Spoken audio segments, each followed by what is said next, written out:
Just preparing the transmission, just setting the YouTube live. Okay, we are live now. Wonderful. All right. Let's see. I guess we are at time. So let us begin. Let us begin. Well, welcome everybody to our Mid-Autumn Yaji. It's nice to see all of you. I will go ahead and share some slides.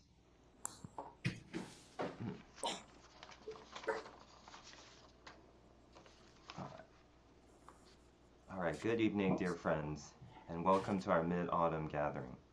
As the full moon rises tonight, we come together across continents, from New York to Tokyo to Beijing, from seasoned masters to new friends, to celebrate this timeless festival of reunion and reflection. We are especially honored tonight to be joined by our founding president, Yuan, who joins us all the way from Chengdu, China. Master Yuan's vision and dedication laid the foundation for our society, creating a bridge between Eastern and Western Guqin traditions that continues to inspire our community. His lifelong commitment to preserving and transmitting the art of the Guqin embodies the very spirit of cultural continuity that we celebrate this evening. The Mid-Autumn Festival has always been more than just mooncakes and lanterns. It is a cultural vessel carrying our shared longing for harmony, both in our hearts and in the world around us. In the spirit of this ancient tradition, we gather tonight not just as musicians and listeners, but as keepers of a living heritage. Let the music we share tonight be our collective offering to the moon, to those far away, and to the quiet beauty of this sacred night. May the strings of the Guqin, like silvery moonbeams, connect us across the distances that lie between us. We are also privileged to welcome York Qin Society from Tokyo, and each of you tuning in from around the world. Thank you for being part of this circle of music and moonlight.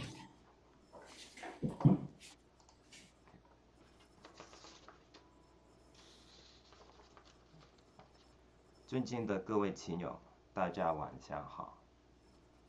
值此中秋月圆之夜，我们跨越山海，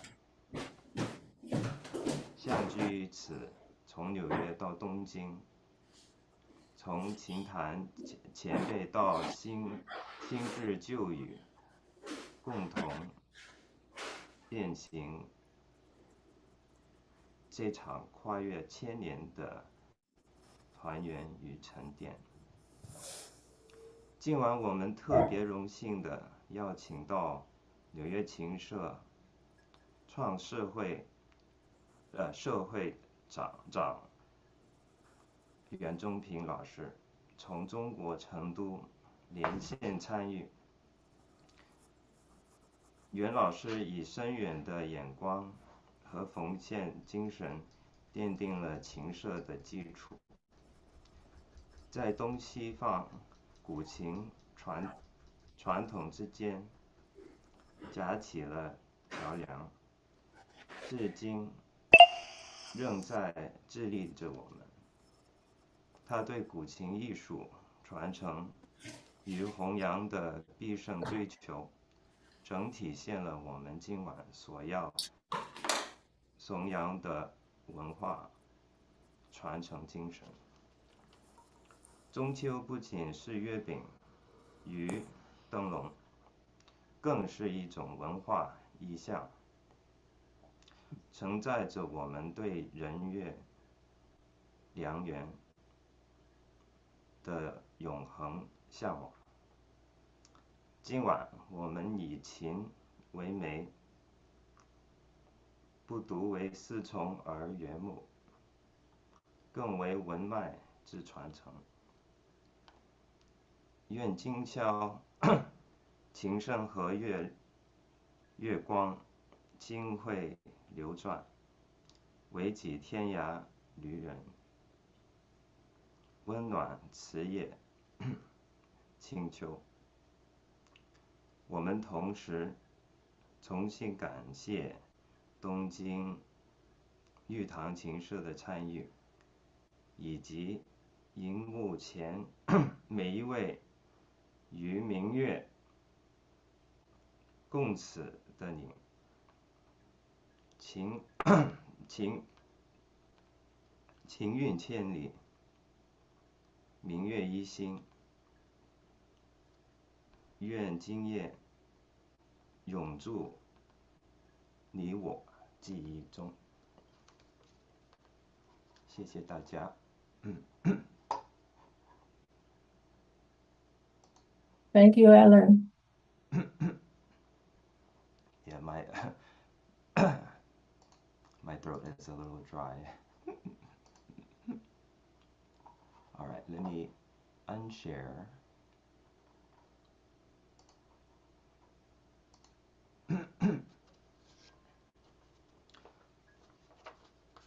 All right, we are honored today to have Zhu Yiwei, Mr. Arai Yuzo,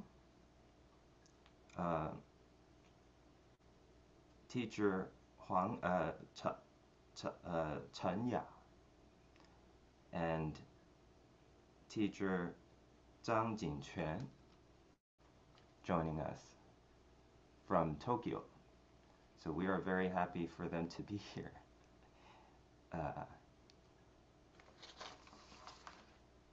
来，你们朱老师，您要介绍一下吗？好的，好的，大家晚上好。黄景老师在吗？新井先生いらっしゃいますか？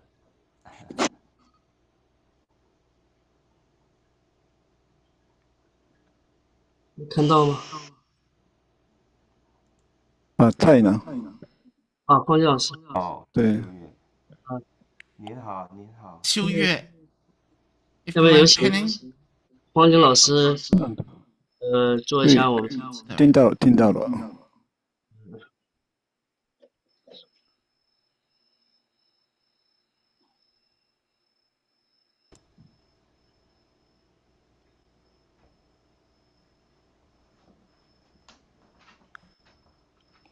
那陈雅老师您好。你好。你好。还有张锦泉老师，您好。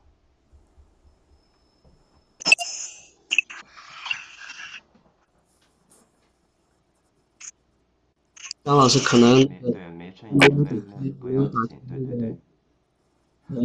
视讯了可能。对。And Mr. Wang Gang is here too. Hi everybody. I guess 我想送一首中秋啊，其实我就拉一个我们广东音乐的名曲吧，就是彩云醉月。等一下。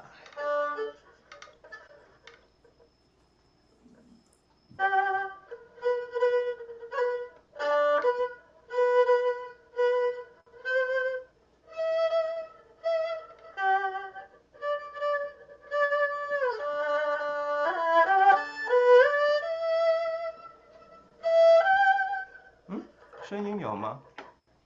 不好意思，我刚才声音有的是吧？哦，有人说有声音，能听到。好，没问题。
谢谢谢谢。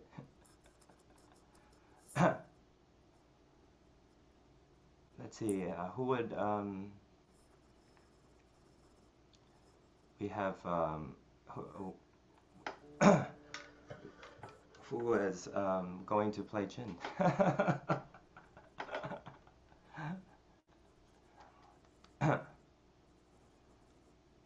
So I guess 配有袁老师，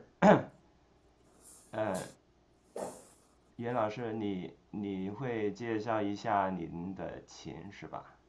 三张琴，对对对，好，好你。我都可以，欢迎欢迎你，欢迎欢迎。谢谢，大家好，现在是该我吗？还是先是日本？对，轮到你了。袁老师，不是先有日本人吗？先吗？日本人他朱老师，您现在要弹吗？袁老师好。你们有点晚，对，所以还是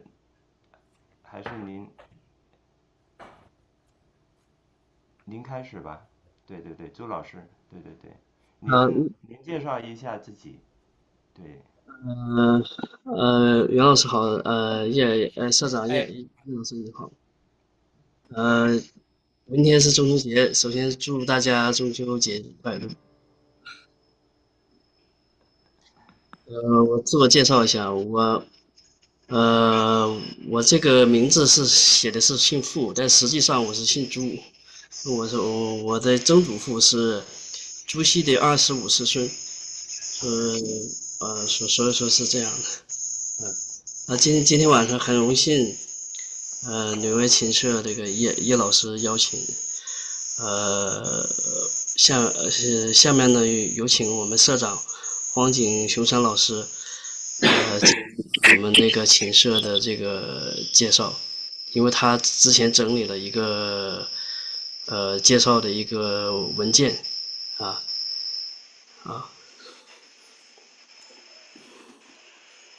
黄景老师。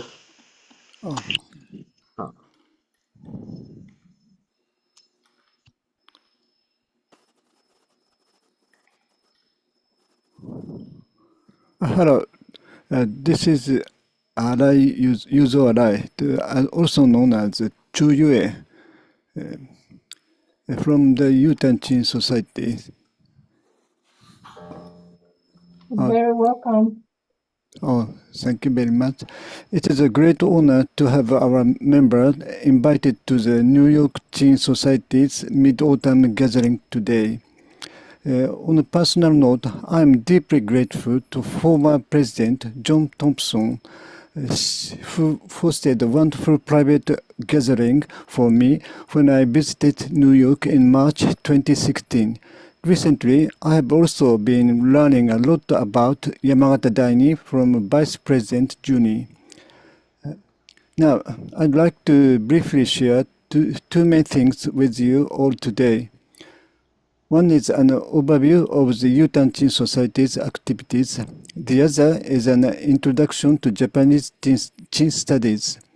Because my English is not well, I will use our website and the YouTube recordings I've created them. They have many links led to detailed and rich content. I've placed the links in the chat, so please look through them after this gathering finished at your convenience. And now, I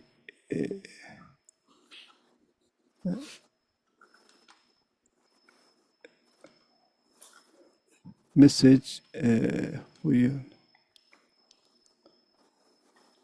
This is on chat York Qin's English pages link, and also to my website and my YouTube channels.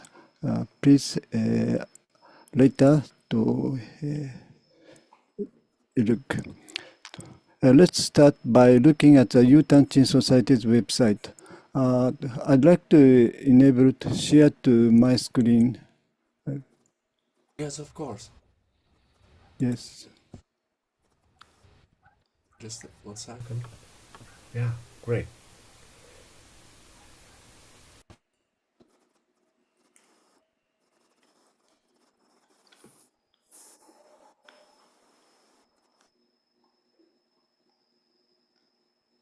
This is Yuan Qingshe's website. Right side is contents, table of contents. First, activity information. This is next time our gathering, Choyo Chin gathering.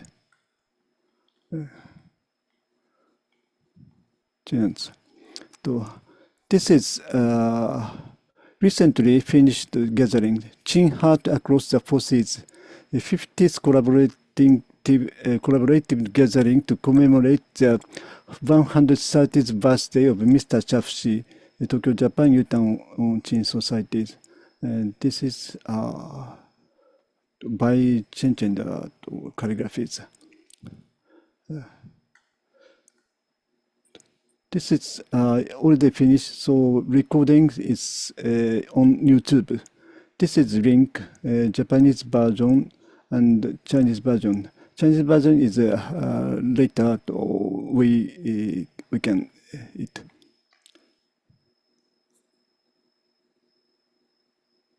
And this year's activities and this last year's activities our activities and gallery Tonga Chimp and Yuan Chimp and Yaji the gathering the program and YouTube. This is a short movie and long version is our Yuan Qin Society's channel. Please later see it. And our genesis, the origin, the founder, and the meaning, the name. Yuan is the Go art name of Uragami Gyokudo, a representative Japanese literary artist. And our future outlook. And also to our member, Chu Yue is me, explained later. And now we, our members is Chu Yue is participant. His history is first is Mr. Guqin, and later it's Miss Ye Minpei and Li Kunyuan, Taiwan's Li Kunyuan, and Maoi Dundun. His style is calm, settled, serene, and elegant. And also participant Chenya Laoshi. She is director of the Suzhou School Qin Society, Women Qingshe, run by Miss Chao Shan and women Miss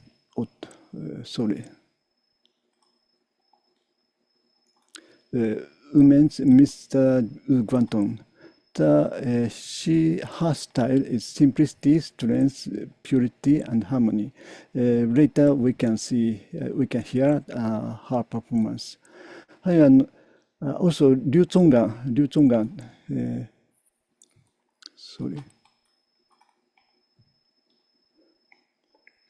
Zhonggan Roshi is a scientist and now to assistant professor at the Tokyo University. She is Taiwan by-land in Minzhong. And also our team important friend is participant Mr. Chang Jin-chen Laoshi, now participant. And honoring our later teacher is Mr. Sakata Shinichi. 3 years ago at his death, Qin scholar to the president of the Tokyo Qin Society, Tokyo Qingshe, Tongqing Qingshu, the Shu Chang. The very great master. I made this hot summer his brief introduction. This page. This is Sakata Shinichi's introduction movie and biography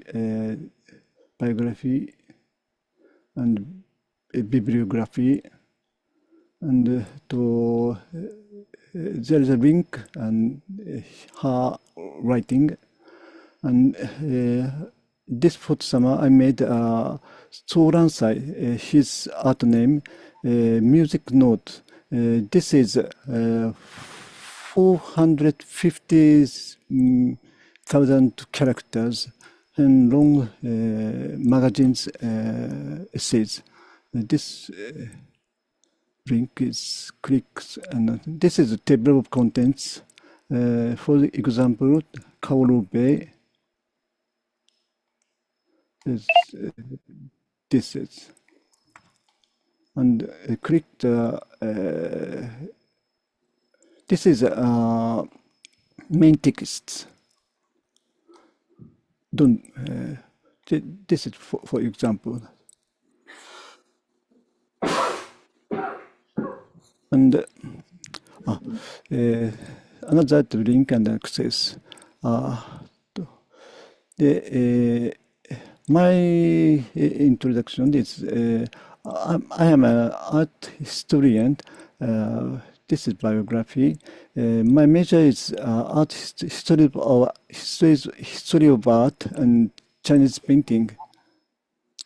Now,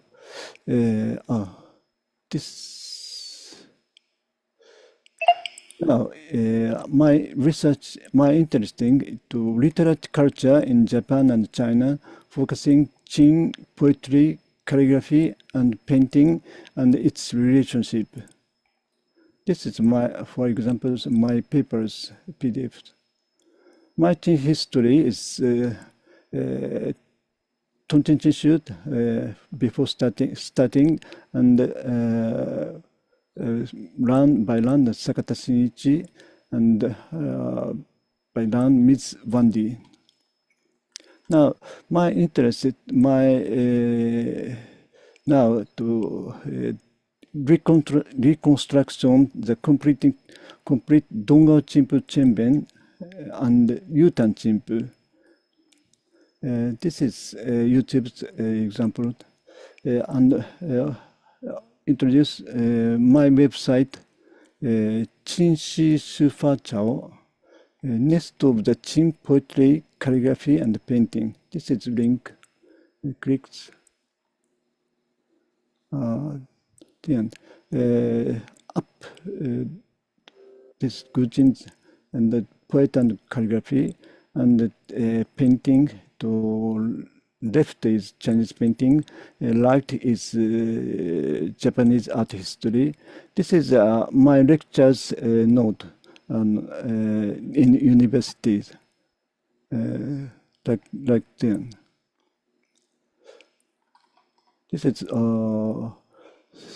my rich contents. If, for example, Japanese Qing studies in especially Edo period is important to Tongao Xingye from China. This is Japanese art history pages. Tongao Xingye, the bibliographies, and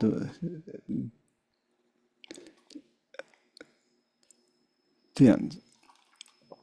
And for example, Tongao Xingye's history of art position. Tongao Xingye's position of art history is, for example, this is the Chinese painting history pages. Tongao Xingye is Ming dynasties and Qing dynasties.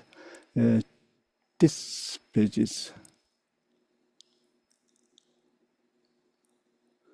This is note.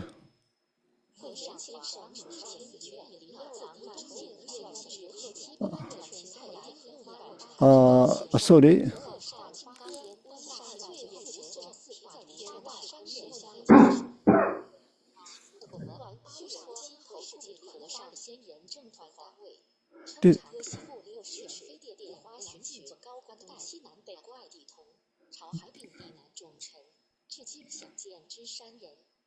This page is mainly partitioning and sheet out. Now we hear this Fusan Fatuji and texts. And Tonga Shinye's position is like this. Tonga Shinye displays. This is the lineage is Chang schools. Partition is displays and Kunsan Gonsen. Just famous painters and in Tonga Shinye is a position like this. And so I made Google Maps. Tonga Shinye's interesting plaque. This is in Japanese. Many places. There are many places. Historical site guide to temples with Tonga Shinye. For example, this click.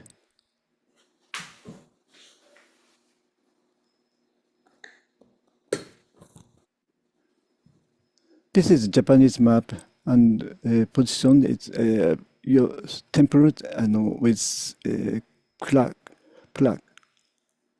We'll show, for example, this is Tonchin area, Tokyo area.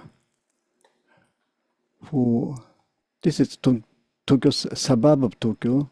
For example, this Tonga Shinye's calligraphies, interesting. And my YouTube and my SNS, Twitter, YouTube, Facebook, Instagram, especially YouTube is rich content.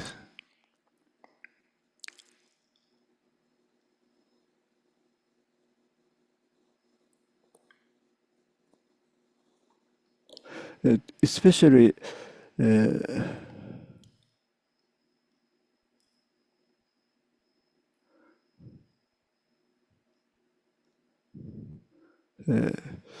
bumper rapia playlist.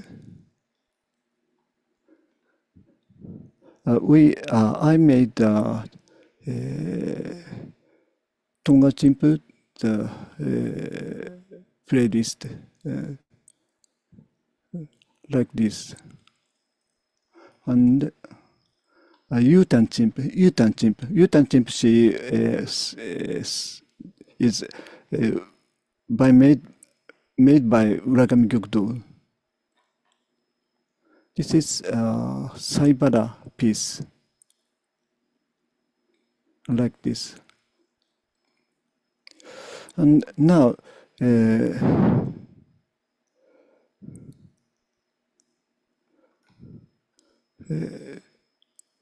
for example,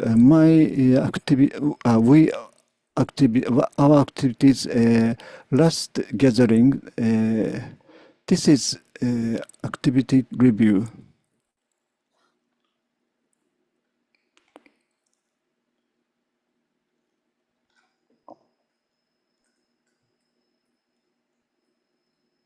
This is place is tea ceremony house program and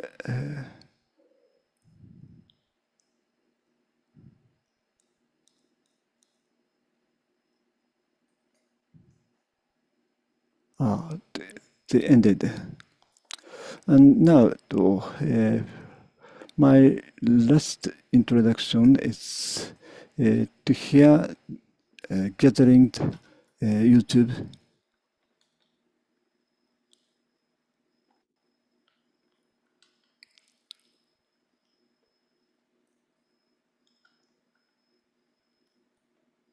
First, we can see the tea ceremony houses.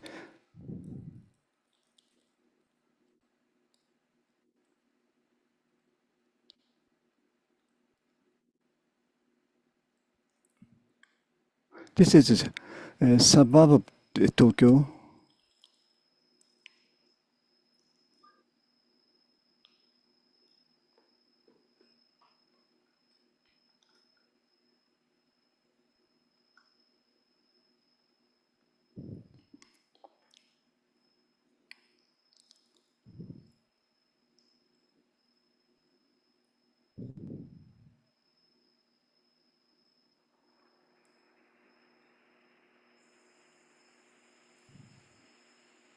This is a garden of ceremony house.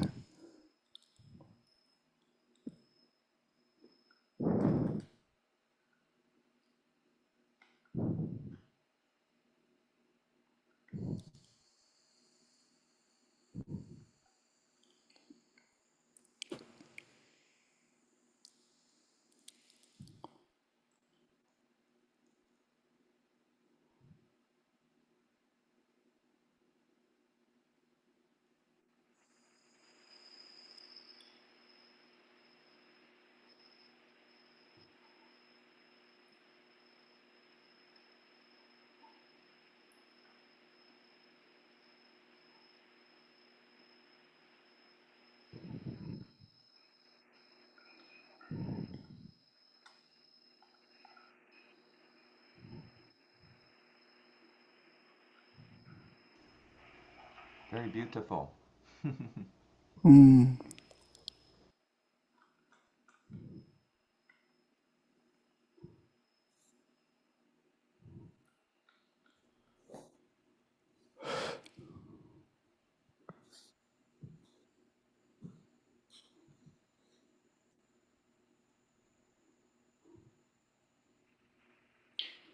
Network is a little bit wrong.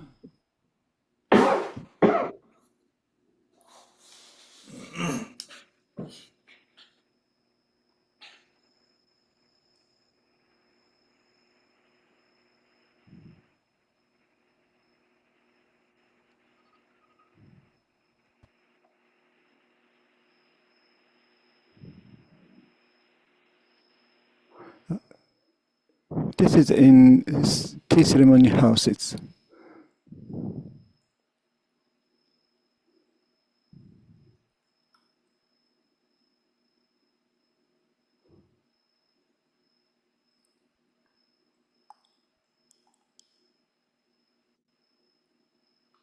Oops, sorry.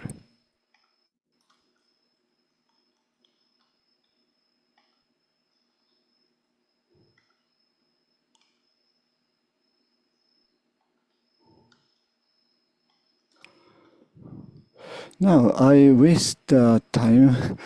Sorry. So we can share my performance. For example, for Japanese Edo period tune pieces.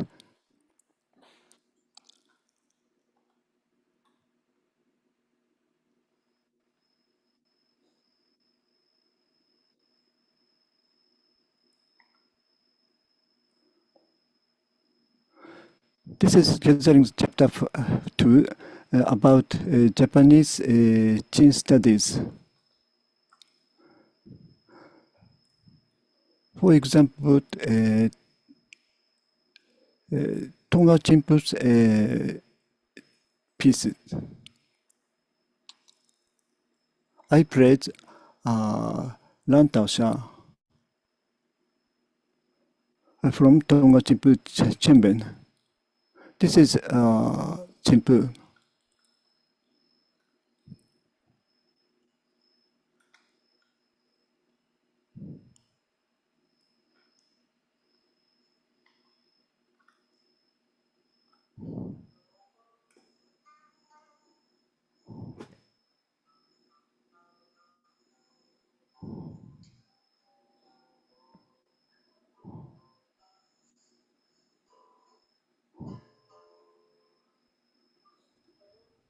Not sure if the sound from is shared as well. I think it's just a little You can soft. I hear? think Master need to share again and check the box with sound in share Sound sound. is about. Yeah, we couldn't hear the sound. Okay. You have to do it when you start sharing. So you have to stop and Yeah, restart. restart. Stop the sharing, restart, and check the box share sound in the right side of the screen.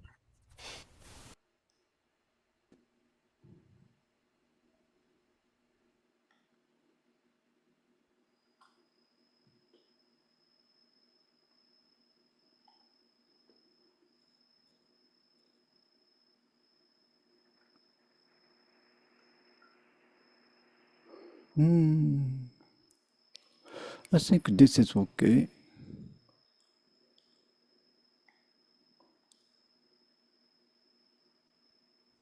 Or maybe I could help share the video file here because I also have it up and I can run it from my end. Yeah, yes, another option, Master, you copy the link in the chat and I can play from here on YouTube and share. Yep, I already have it. Oh, thank you. もしよければ先生、私がビデオランします。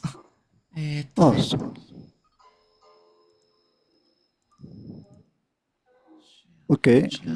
はい。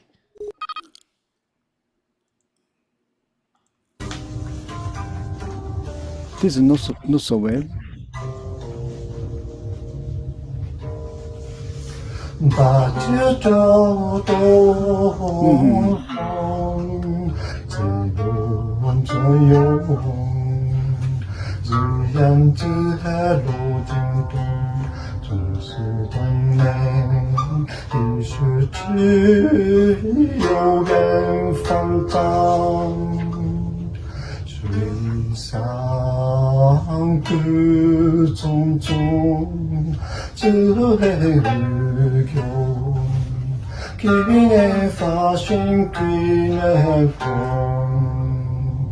后世民难发平安，此一最多。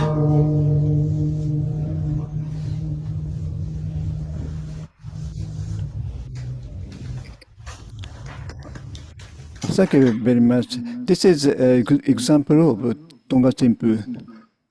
Next is please next one more piece. Okay. Next right now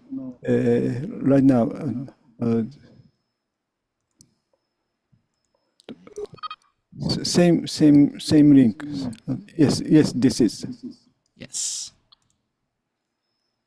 This is Yuan temple, Guqin temple, Umegae to plum blossom.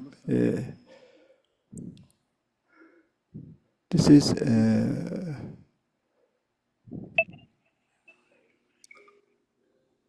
Japanese.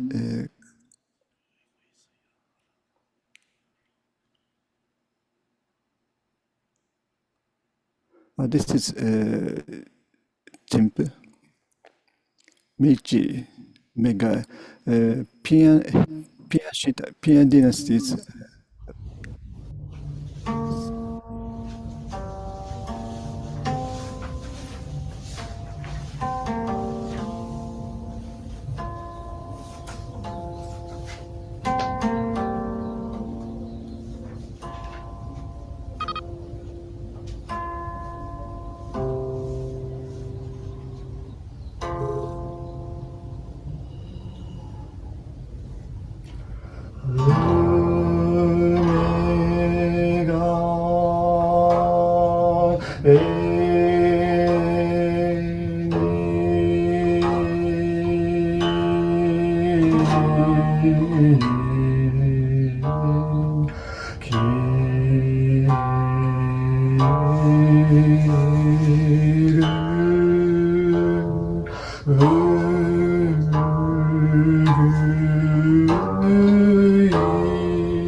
Finished. Thank you very much. Beautiful. Thank you very much. And finished. I take a lot of time. Sorry. This is finished. Thank you very much to hear.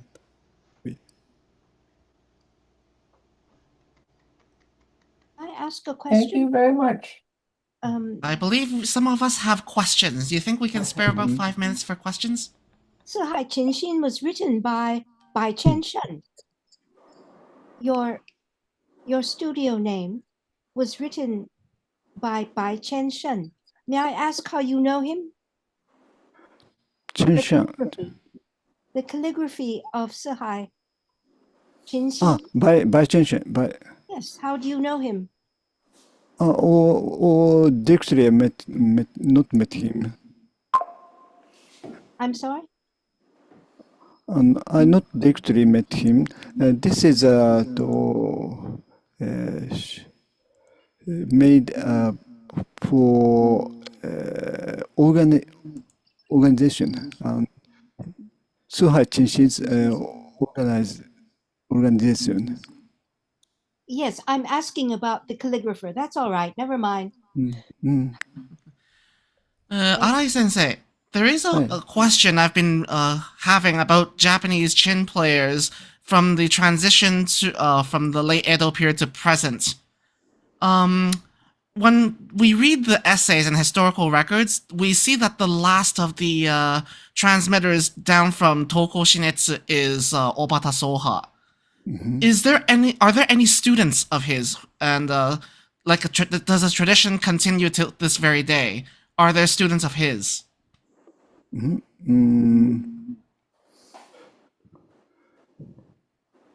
Because oftentimes when we talk about the modern players, somehow they all have connections with Zheng Saibun or maybe Zha Fuxi. Maybe you could ask that again in Japanese. Let's see. I'm not sure my Japanese level is up to it. 論文を読めば、普通は東方新越伝来の学生たちは小畑総派に至るまでですよね。This is lineage, Edo period's lineage, Chen period's lineage. 問題はその後です。小畑総派さんはこの後弟子または学生は教えたのですか？ Nothing. ないのですか？ Nothing. Oh yeah. So there's a complete disconnect between Obata Soha and the present players. Disconnect, yes. Disconnected. Yes. Wow. I have a question. Yes. You have a plan to reconstruct, to publish all the music from the Toko Kinpu. Yes. And are all you have different members working on this, or is that all by you, or how is that planned? Now it's myself. It's only me, only I. I have on my website.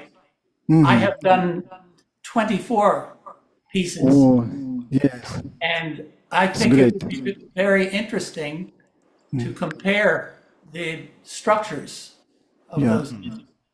Have you written anything about how you decide the note values, how long the notes are, the rhythm? I was about to ask the same thing. Okay, go ahead. Ask it in Japanese. トムセン先生と私も同じ問題が聞かれたいと思います。特にもうサイバラまたは雅楽にあった作品はその拍子の定めです。もし原曲は別のジャンルにある音楽があれば、例えばサイバラまたは雅楽、つまりタフしているところに、もう、まず、その原来の音楽の拍子は、知る必要はありますか？それともタフしているところにもう再現できるかどうかは、どうなりますか？ Rhythm? 拍子 about rhythm? Yes. It's there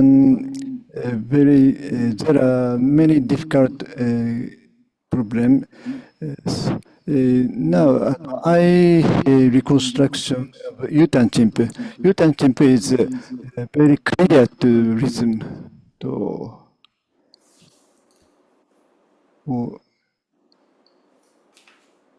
This is Omega's chimp. This is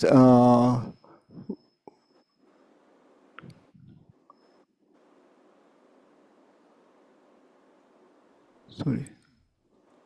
This is one rhythm, one equal rhythm. So it's clear the rhythm problem.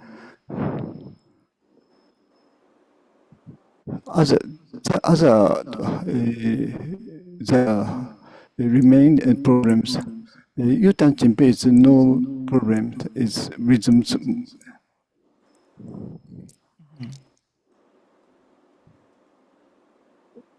Is it okay? So what I've encountered with my research with Yamagata Daini is that the way his scores are written is very rough.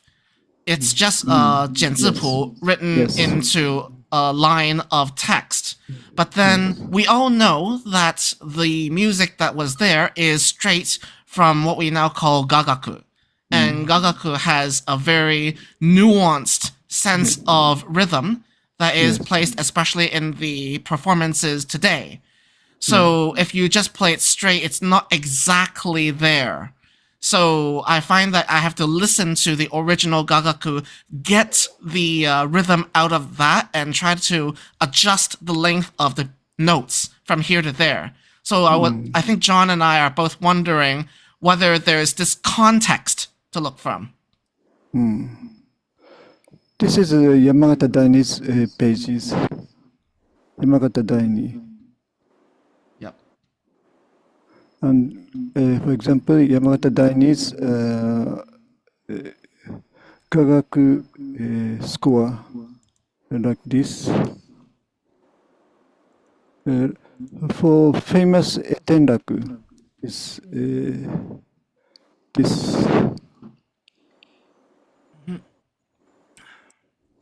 This is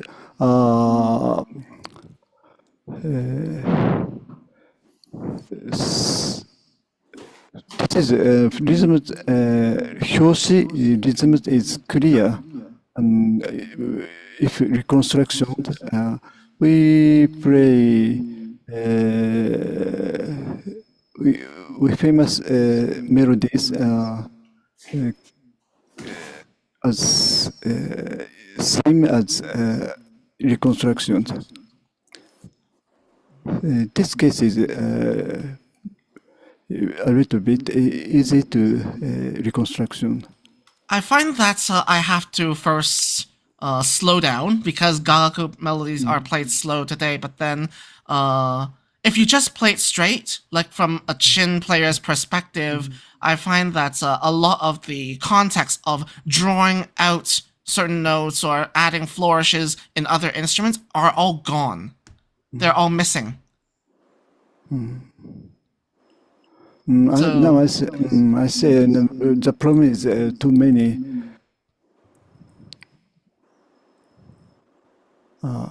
We can do one attempt to reconstruction. So I'll be happy to share more about this when Yutang Qingshe are able to gather again here as well, and we can discuss it in more detail. It's great, and I hope you complete your work. Thank you. Thank you. Thank you.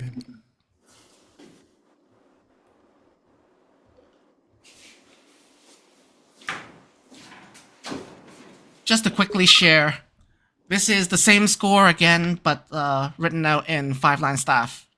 This is my work from the original that Arai Sensei just showed.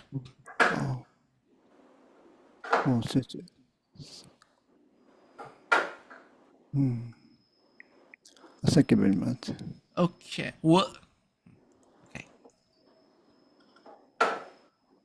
Okay. Alan, I think we should move on to the next article in the itinerary. Yep, let's welcome Master Yuan. Hello, Master Yuan. Hi. Hi. Good to see you. Thank you for coming.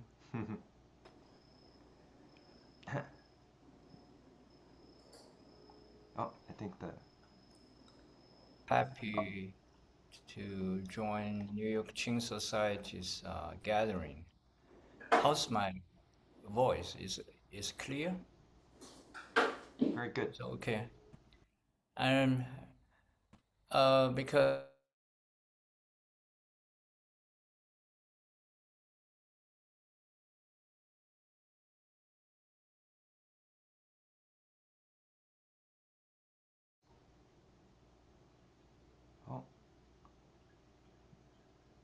Master Yuan Is Zhongping's connection stable?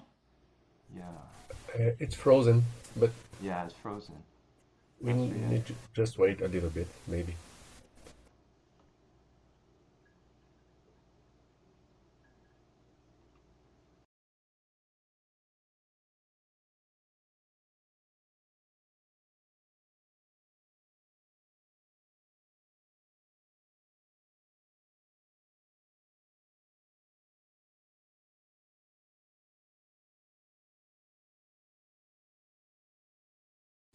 He is reconnecting.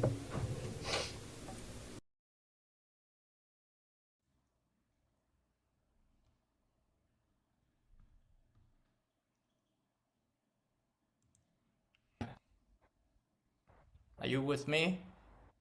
Hello. Yes, yes. 中平老师听到了。 Okay.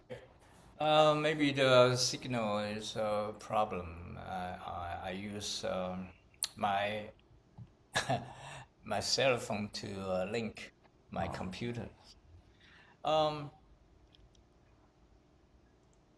Because in November 1st, our performance, the solo show in the Sichuan, Chengdu 城市音乐厅.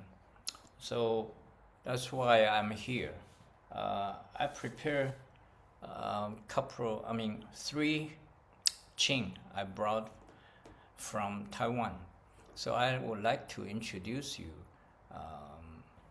my Qing as this one on the table.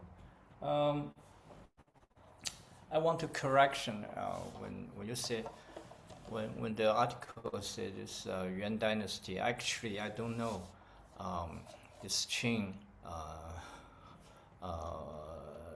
which period of the dynasty, but because it looks is very thick.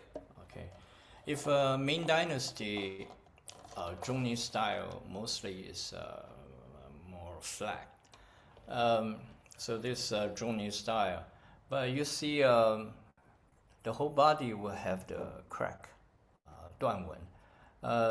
Basically, is 蛇腹断 and 牛毛断 and 流水断 and 冰裂纹. So you see here is a crack at the bottom, the whole. Oh, maybe you will see clear.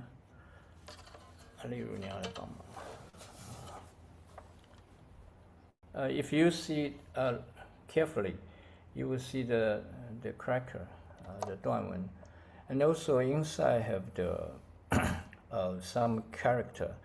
Say 楼东无事得古木而着之啊，楼东省事在川得古木而着. So I think this instrument is at least is in Ming Dynasty, okay, and the body, you see the 蛇腹断 never break, so that means the whole piece never opened.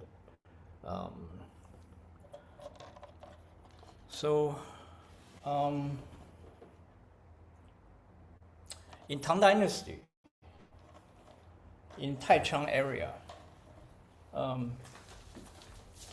have many famous the Qing constructor like Shen Liao.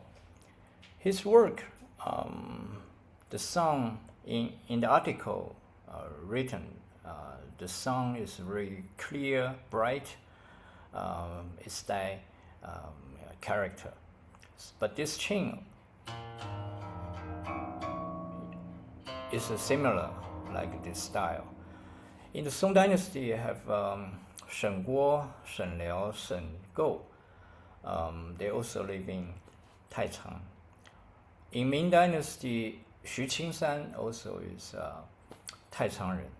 So in that area, the Qing person is very, how to say that, many the Qing important player and scholars there who research of the Qing. But interesting, this Qing is made in Sichuan, but, so that's why I came to Sichuan. I brought this Qing to use on my concert.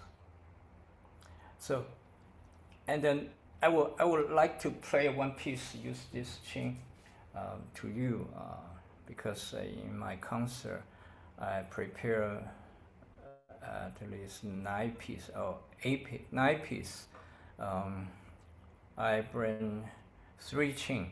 One is this one, and the other one is from my teacher Wu Zhaoji's teacher Wu Jinyang, who made. It's Xu Guqin. Later I will introduce you. Then, by the way, how much time I have? I can play in Qing, or I just talk? Yeah, please play the Qing. Yes, please. Yes, please. We want to hear. Because I saw my old friend and a student, like Stephen Dido, Marilyn, and the other old friend. I remember one time I play a piece for Dido, and he said he very like the Yu Ge. So how about you want to listen? I play Yu Ge. Okay. So I don't know the sound quality, but anyway, I just play. I don't know how's the sound quality. Okay.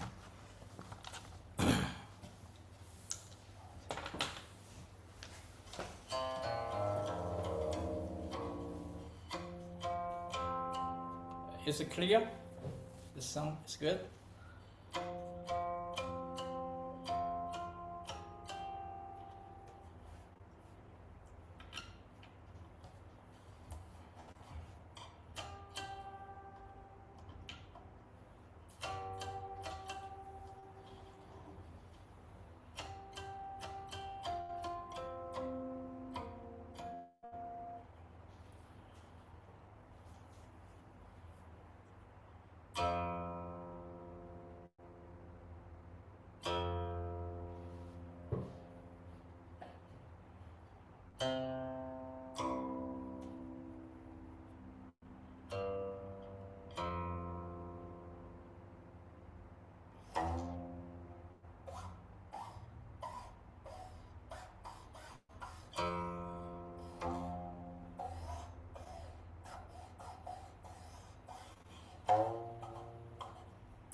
Thank you.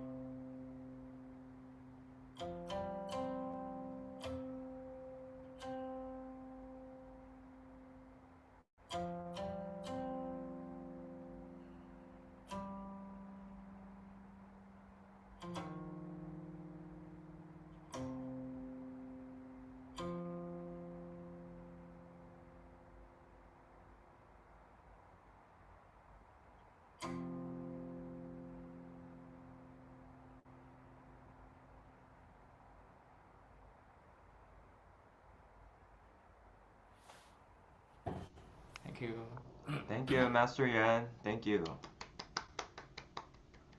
来第二场请光拿。And the second one, this chain I would like to introduce you is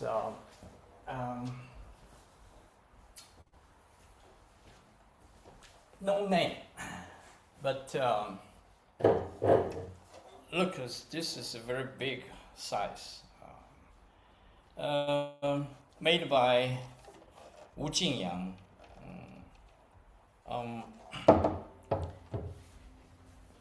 Let me tell you about his story. Let's see. Wu Jingyang is a Taoism priest when he's very young.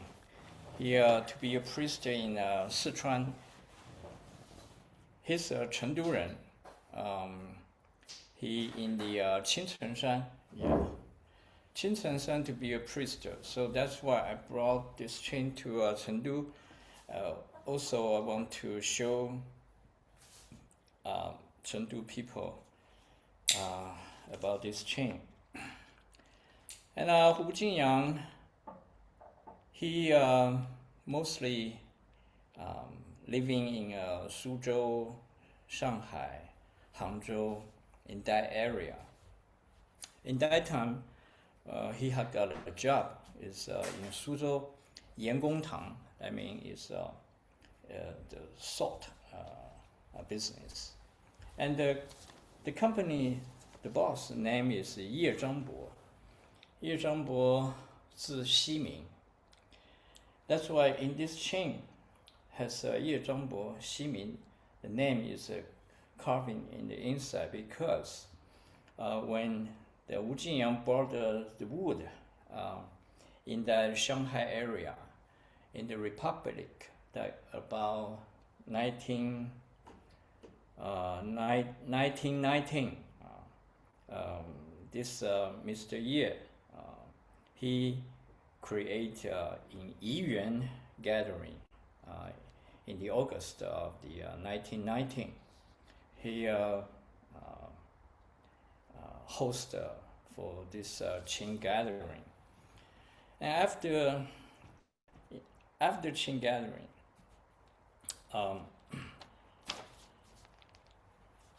the Ye Zhangbo collect a lot the Qing dynasty, Ming dynasty, the wood from the Shanghai area because they build a new house. That's why he got a lot the old building, including a lot of Ming dynasty buildings, Liang, how to say that in English, I don't know. So that's why in the Shenbao, Shenbao is a newspaper. Zhou Mengpo in the 1921 May, Zhou Mengpo host the Chen Fenglu Qing gathering. So in the 1925, Wu Jingyang he built the 64 Qing in the Shenbao newspaper, Shen newspaper company's second floor. So that's one of the 64. So whom name is by the Yi Jing 64 Gua. So I got this one inside. The name is Xu Gua. In the 1973, my teacher Wu Zhaoji, he got this chain. So 17 years later, my teacher Wu Zhaoji gave to me this chain. So when the Wu Zhaoji got this chain, no mark, there's no hui. So Wu Zhaoji, who collect the mother pearl, the button from the, and he make the 13, the put on the surface. So I got this chain. It's very honored because my teacher's teacher built this chain, and my teacher put on the hui on the top, and so it's a lot of meaning to the Wu school, the Qing school. So to me, it's really a lot of meaning. Okay, so that's why in the November 1st, I will playing two pieces use this chain. The first piece is Pingsha Luoyan, because when I learned Pingsha Luoyan from Wu Zhaoji is the first piece. And the last piece, I love to use this chain playing Yi Gu Ren, because I want to get memory to my teacher and my teacher's teacher. My teacher's teacher, Wu Jinyang, who is born in the Chengdu city, and he to be a Taoism priest in Qingche. So when I play Qing in this city, it's a lot of meaning. So right now, I would love to play this Yi Gu Ren for you. Please enjoy. Yi Gu Ren.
在中秋节是一个团圆的日子，也是一个思念家人、思念故友、思念过去美好的一个回忆。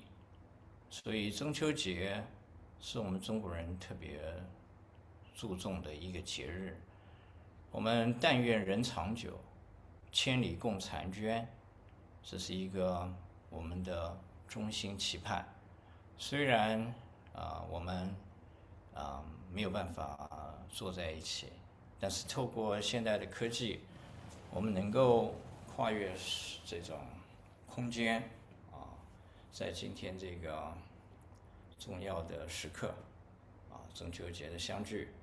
那么回想起我们纽约琴社在1999年底筹备，2000年的成立，到现在也已经25年过去了。我的这些第一个创社的同伴如今都安好那但愿人长久，祝福各位身体健康，万事如意。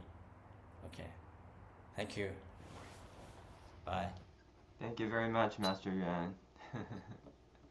I wanted to mention, actually, Wu Zhaoji's teacher is also known as Wu Chunbai, right? Wu Chunbai is courtesy name, right?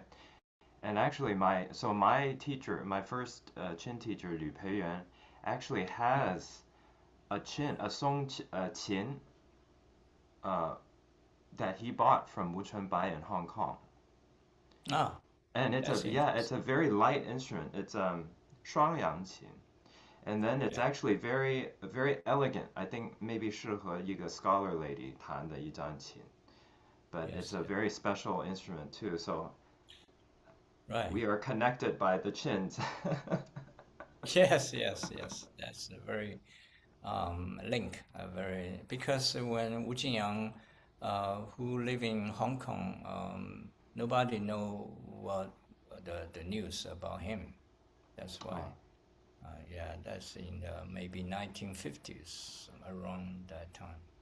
So I would love to hear my old friend Stephen Dido or Marilyn or John Thompson. Can I hear your voice? Hi, I just wanted to say that last week I had a meeting with the people in Peabody Institute in Baltimore. Basically, I was talking to a Chinese music class about Guqin, and they were so delighted to hear about the formation of the New York Qin Society and the kind of collegiality that was generated by that, and what a wonderful experience it was to have you as our leader and teacher. Thank you. And Marilyn, are you? Thank you, Stephen. It's happy to see you. Really. And Marilyn, you went to Taiwan. So sorry, I'm not in Taiwan now. I cannot. Marilyn is not here. I don't know why. 没看到王妙莲哦。我没看到王妙 Right, 莲。I think she's not here now. Okay. All right. Master, I have a question, Yeah, if I may. From the 64 chins that supposedly made by Qin, it remains another one, if I can recall. The name is Thunder or something like that. That's correct. From the 64, only two remains, right? Yours and another one. Yeah, right. I saw two. I saw two the same shape but the different chain. One is Ding Gua. Is Wu Zhaoji's brother, Wu Zhaoqi, who owned in Nanjing city. Yeah, when we are in the which year I saw that in maybe many years ago. I saw Wu Zhaoqi's the chain, and so I have article is right about this because right in my hand. This called 两卦。两卦流转，古琴姻缘。It's I wrote this about these two instruments. Two of the 64 Gua. The story of this chain. It was made in the same model, the Zhongni or another model. I'm curious about it because I read your article, but I didn't remember if you mentioned the model. It's Luoxia or Zhongni, which model is. This Both is are Zhongni. Zhongni Shi. Zhongni, right. Yeah. If you take a look inside, you cannot see. They have a carving. Have a word. I see. In the inside have a carving the character. I see. Yeah. Let's try to see. Yeah. Okay, you see? Oh, yeah, right. Yeah. You can see now. You see? Ximi. Yes, very beautiful. Yes. Now we can see. 虚 Yes. 卦 you see the 虚卦. Okay. Okay. And the other, thank you. the other side.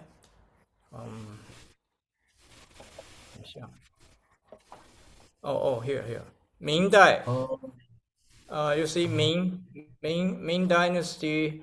The house stick. In Qingchen Wu De who made it. Wonderful. Yeah. It's a Precious. It's a large scale. Yeah. See, big.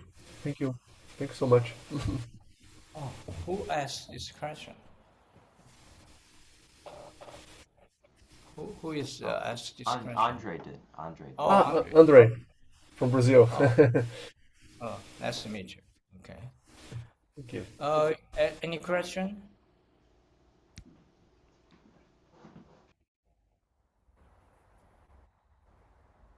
Okay, that will be all. Thank you. Thank you, Master Yuan. Thank you for your presentation. Thank you. All right. I think so. Wang Geng will be sharing his visit to Zhongmao Senjia Antique Qin auction. Geng, are you here?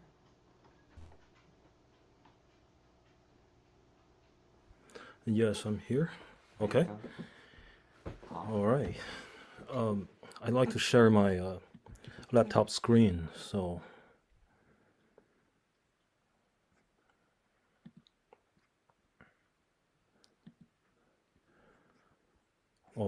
it says I need some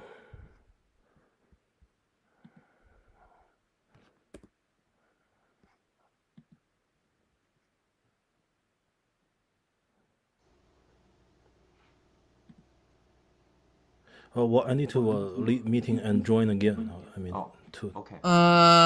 Andre or Alan, whoever started the room, can you give authorization for Wang Geng to share screen? Yeah, Andre. Yes, of course. Yes, it's already. Multiple participants can share simultaneously. That's okay here. You cannot. What happened? I gave the authorization at the beginning of our meeting for all.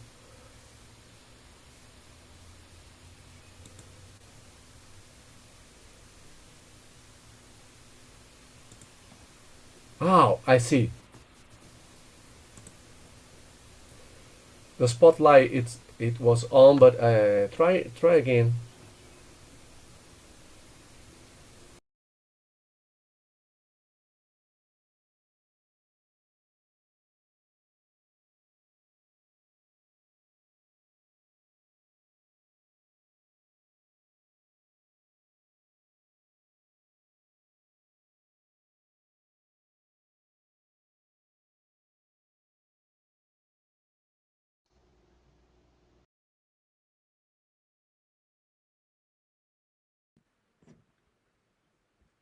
Oh, okay, yeah.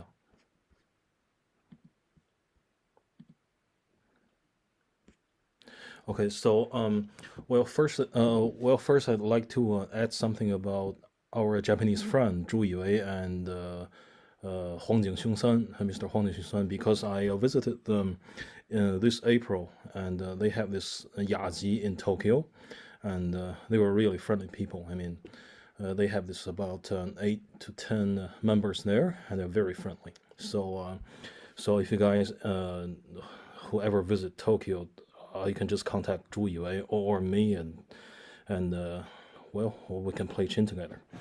Okay, so so I'd like to share a recent exhibition. Well, actually, it's supposed to be a preview of the auction, but actually they made it into a authentic exhibition about Guqin. And actually, I think this exhibition is by far, I mean, my favorite one since I play Guqin, because I learned Guqin in 2003, and for these over 20 years, I think. And well, actually, I think this is the best one. Well, the reason for that is because the main character of this exhibition is Minzhong and Xuezhai, and they're friends. And the reason why I said it's the best exhibition about Guqin is that this exhibition, there are about 500 pieces, and many of them, I mean 90% of them are paintings and calligraphies and some other stuffs. And well, actually I prefer to look at the paintings which are painted by the Guqin player, which helps me to understand their playing. Well, because well, I'd like to say that whenever someone asked me which Guqin recording should they listen to previously, they will ask me who is your favorite Guqin player. I would say 3 players. The 3 players, my favorite 3 players is the Guanpinghu and Xuezhai and Yuan. So this is my choice. And so having heard so many recordings of the Xuezhais, and then when I saw the paintings by him, and then I realized something, and it's really fascinating. Okay, so let's get started. So the first one is the poster of this exhibition, and this is the main character of this exhibition is the Chunlei, the Spring Thunder chin, which was collected by Mr. Minzhong, and is supposed to be Tang Dynasty. It's got beautiful cracks and snake belly cracks. Okay, so I took the trip there, and actually this company, this auction company, is inside the Beijing Antique City number 2. And this building is the Antique City number 2, and this auction company is at the basement. And for that, they even made a custom-made elevator button. Okay, so here's a brief introduction of the main Zhou Minzhong and Xuezhai. So I like to pick some lines. I mean, for Zhou Minzhong, so Zhou Minzhong basically is known as the very famous Guqin how to say that, collector or appraisal person, which means that he knows how to recognize the chins. Well, because he worked in the Forbidden City for many years, and well, in this introduction, there's a very important sentence. This sentence is about Mr. Pu, which means that Xuezhai learns Guqin from Zhou Minzhong, and then Zhou Minzhong learns the calligraphy and paintings from Xuezhai. Well, I think this is the first time they write this connections publicly. Well, because as I remember, about 10 years ago, some of my friends said that Zheng Minzhong is actually Pu Xuezhai's teacher, and Qin friends will say, "Oh, come on, well, it can't be that." I mean, well, because they both play great, but they just can't think of this kind of connections. But actually, this is the truth. And Zheng Minzhong is famous for this book. This book is very famous in the Qin world. And this is a catalog of the Qins in the Forbidden City. And he cooperated with Professor Wang Feng. And I know Professor Wang Feng, who works as a professor for the modern Chinese literature in Peking University. And for every description of the Guqin, well, actually Wang Feng wrote the final thing. And for the whole book, Zheng Minzhong was in charge. And it's a very famous one. Well, basically every Qin maker in China, they have this book. This book has several versions, so this is the most basic version. There's a more expensive one, I think probably $300. I mean, where they have this 秋红图谱册, which is really nice. Okay, so this is the introduction of the Pu Xuezhai, and we all know a lot of things about Pu Xuezhai, that well, at last he ran away because of the Cultural Revolution, and he disappeared, and still in this auction, well, in this exhibition, there's a new line. It says in 1981 April, the Beijing, they have this ceremony for. It's not ceremony; it's the thing for him. So this is a new sentence which I discovered in 1981 in April. Okay. Pu Xuezhai, well, actually, he belongs to the, how to say that, the royal family, and he belongs to the blue flag. Well, because living in Beijing, I mean, there are all colors of the flag, the yellow flag, and people like to say the yellow flag a lot, because there are some Beijing people who belongs to the yellow flag. And, well, I think someone told me, the blue flag, well, actually belongs to the royal family.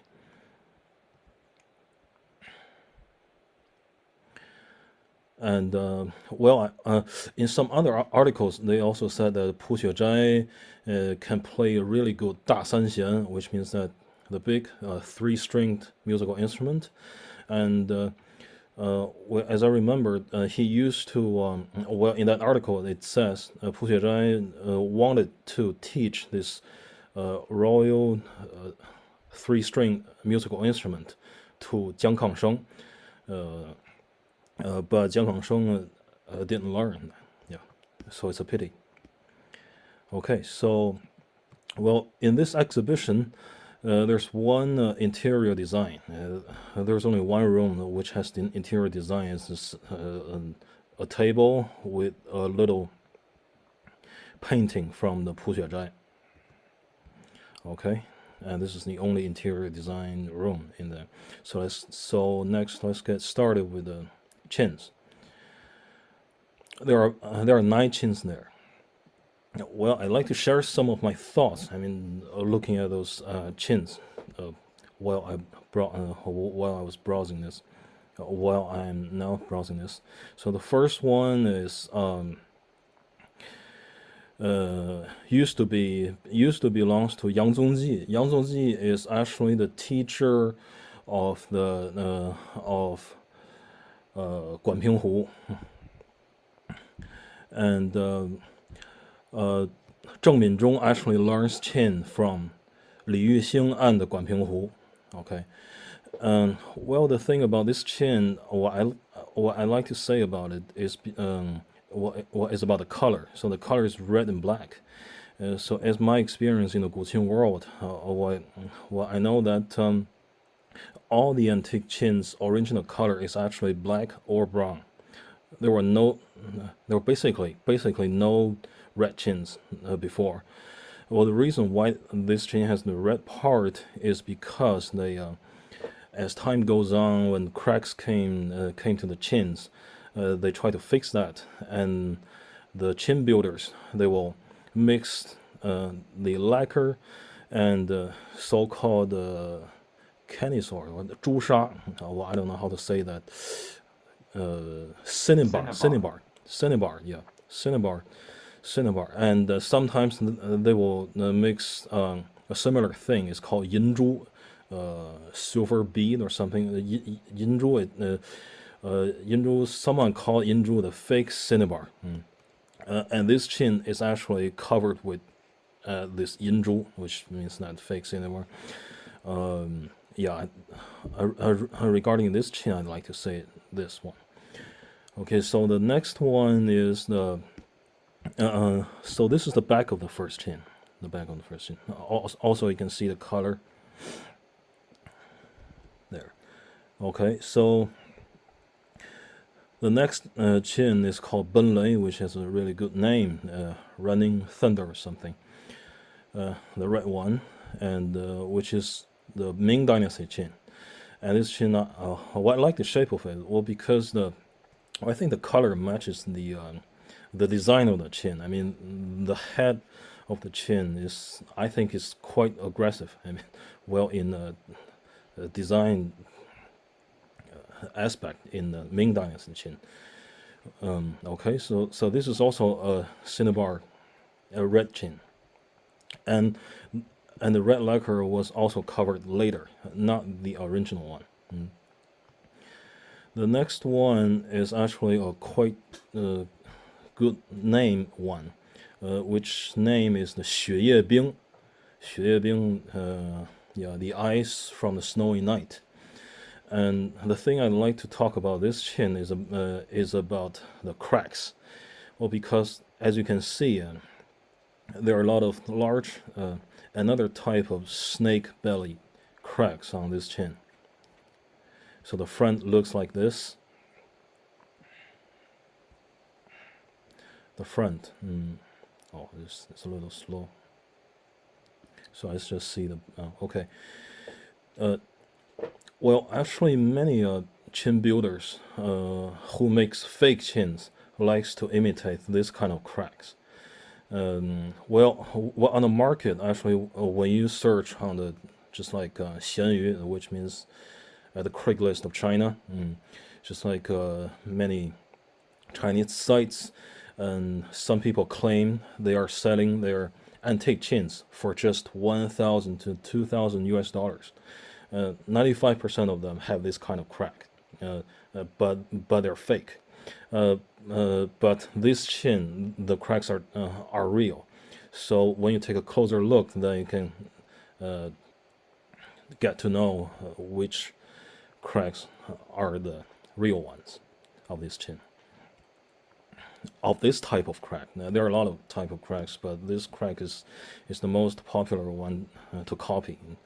You mean the type that because it pops up? Yeah, exactly. Yeah.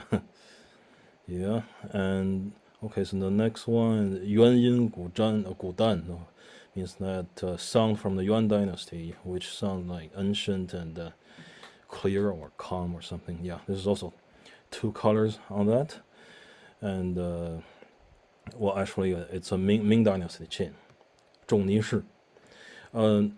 So the middle one, this one is actually, well, I played this chin about 6 or 7 years ago because I know the owner. Well, the owner is, well, the owner told me the story about this chin. Well, if you take a closer look in the middle, there's a large line, there's a big line, a crack in it. He said that perhaps during Cultural Revolution, they sawed this chin into 2 halves to hide it. Well, later they fixed it, and he also told me that when he and Zheng they all worked together to make this chin whole again, they applied new lacquer on it, and well, at that time there were no cracks, well, because the lacquer was all over the chin, which makes it look like new. But he said after playing for about 3 months or 4 months, then the cracks slowly appears. So right now the chin is just like that. So this is a very frequently played chin, because the owner used to have a chin club. They invite people to play this chin. This chin is by Zhu Yuan, from the Yuan dynasty. Zhu Yuan is actually, we all call Zhu Yuan is the only, perhaps the only commercially made antique chins in ancient time. Well, actually, this chin has really good craftsmanship. I think I've played more than 8 Zhu Yuan chins. They all look the same, actually. Zhongni qin, very good craftsmanship, which means that when people do the same thing again and again, then it becomes better. Okay, and well, actually, this is my favorite one among all those 9 chins. The next one, the red one, is called. Let me find the name of that. Longmen.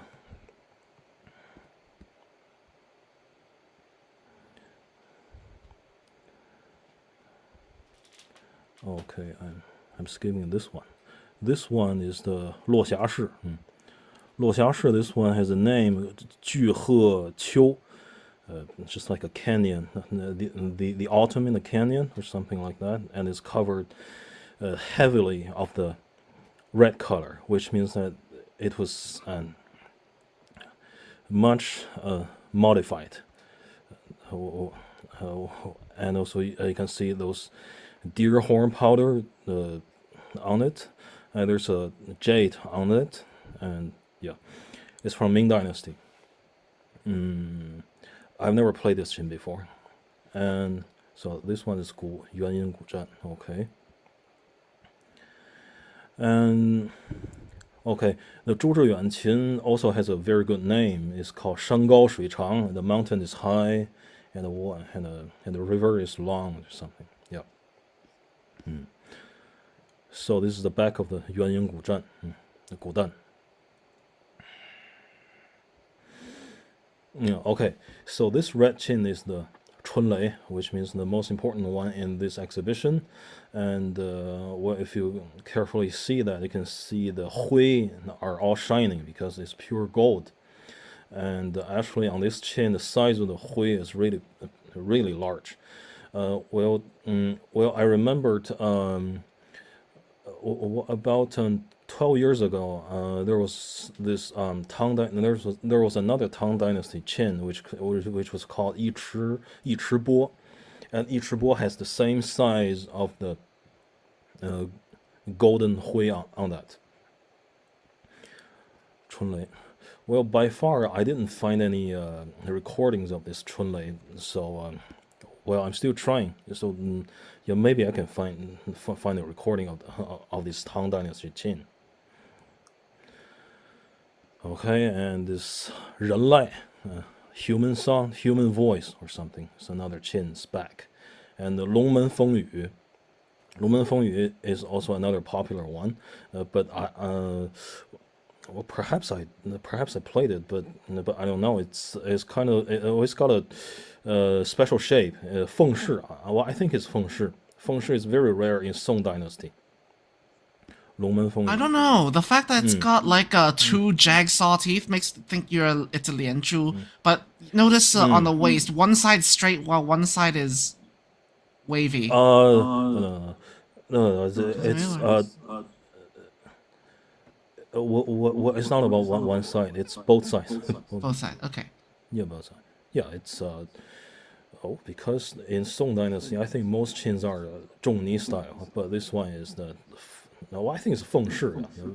Feng Shi only has 1 jigsaw, but this one has 2. Really? Okay. Yeah. Look at the one next to it on the right. Yeah. That's a Feng Shi. So I mean this one. Oh, really? Okay, good to know. All right. And so this is the inscription, or how to say that, Chunlei. And so this is the feet of the Chunlei, goose feet. How to say 景泰蓝, Clausian or something, I don't know, 景泰蓝, which was very rare. And this Chunlei and the Spring Thunder Qin also have this 景泰蓝pegs, which was also very rare. And there's an interesting story about I have a friend who lives in Hangzhou, Luhai. I mean, he said that in West Lake, in West Lake, there used to be some workers, I mean, cleaning the dirt underneath the West Lake, and they and they found one of these, and sold it to my friend. Well, that's the only thing I heard about this 景泰蓝made chin packs, which was really special. So there's some other type of the goose feet. There's another type which was not very something. Okay, so this is for the chin part, nine chin, and then I will go over the paintings really quickly. So first, I like to quickly share some of the Xuezhai's calligraphy, which really reminds me of his playing, his recording.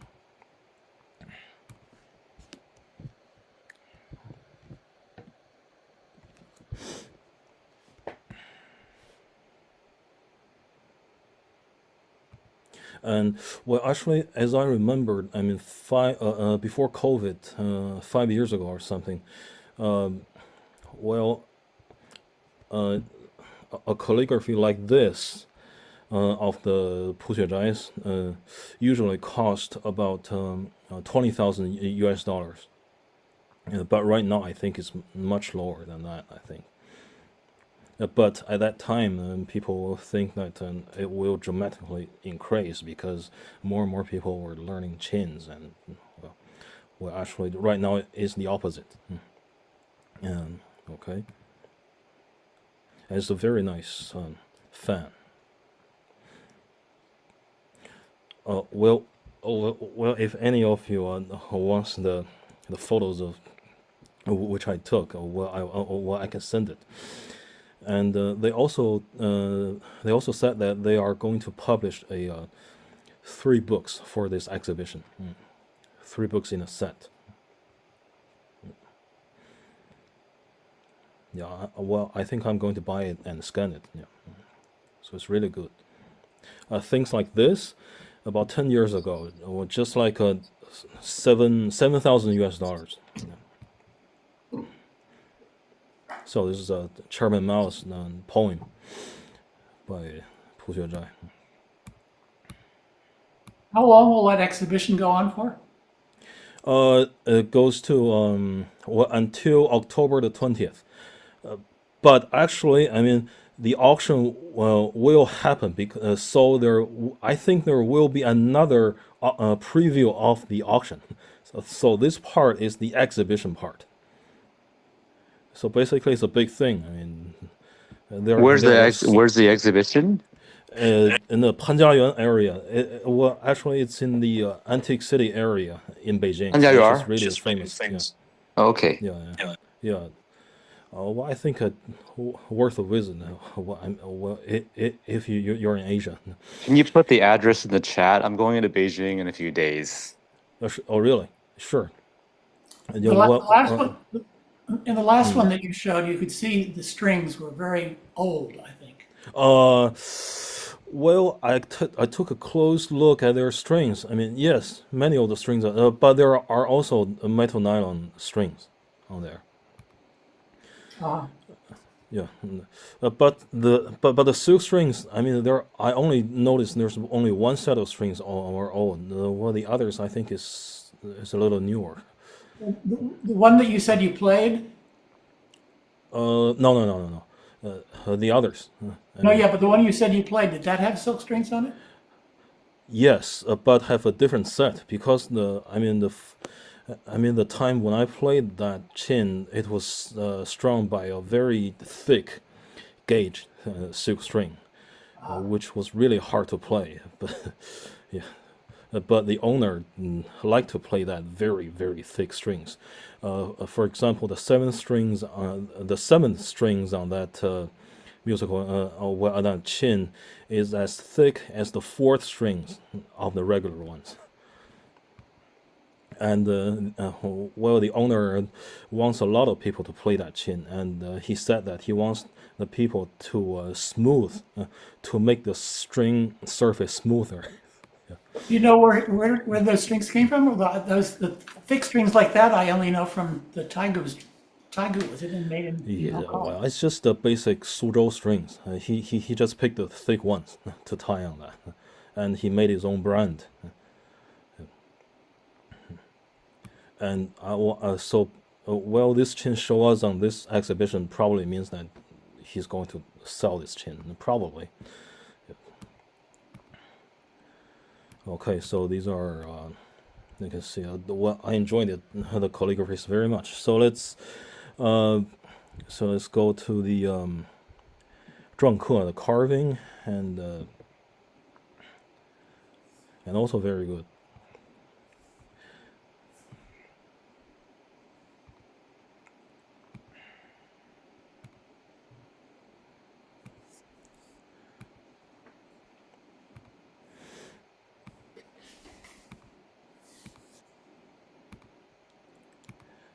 Oh, well, actually, to my to my surprise in this exhibition is that in this exhibition there are a lot of paintings from his daughter, and so later on I will show you. So first, let's see some of Xuezhai's painting. Well, this one is the Wang Xuetao because they are good friends, and they're also going to sell it. Wang Xuetao, and some of the paintings are collaborated with Wang Xuetao and Xuezhai. Wang Xuetao is a famous northern style 画鸟, the flower and the birds painter. Yeah. And also, yeah, I think I like Xuezhai's painting very much. It's very good.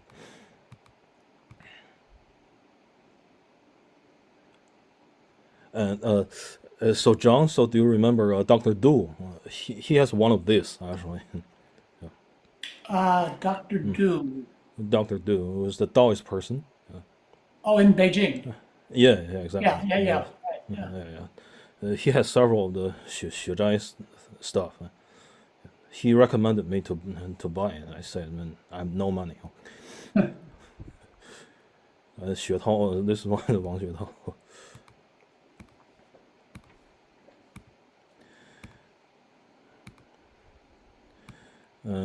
Yeah, this one is very beautiful.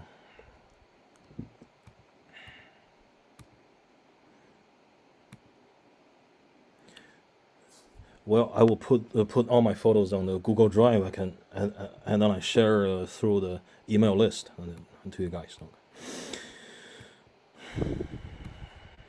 I had a question about the email list, actually, maybe to Andre. Okay. When you're sending out these announcements, I think it hides the names of the people on the list. Oh, really? Is that right? Hides the name on the list? I didn't notice that. Well, on Andre, on what I'm getting from Andre.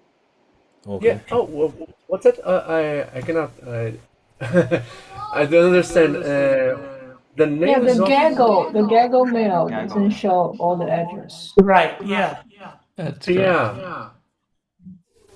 Yeah, when you send via the mailing list, so it individually then sends out to all the members. Some people get digests, some get the individual emails, but it's correct. The email itself will not list all of the other members in the list. How is Jung going to send that to us?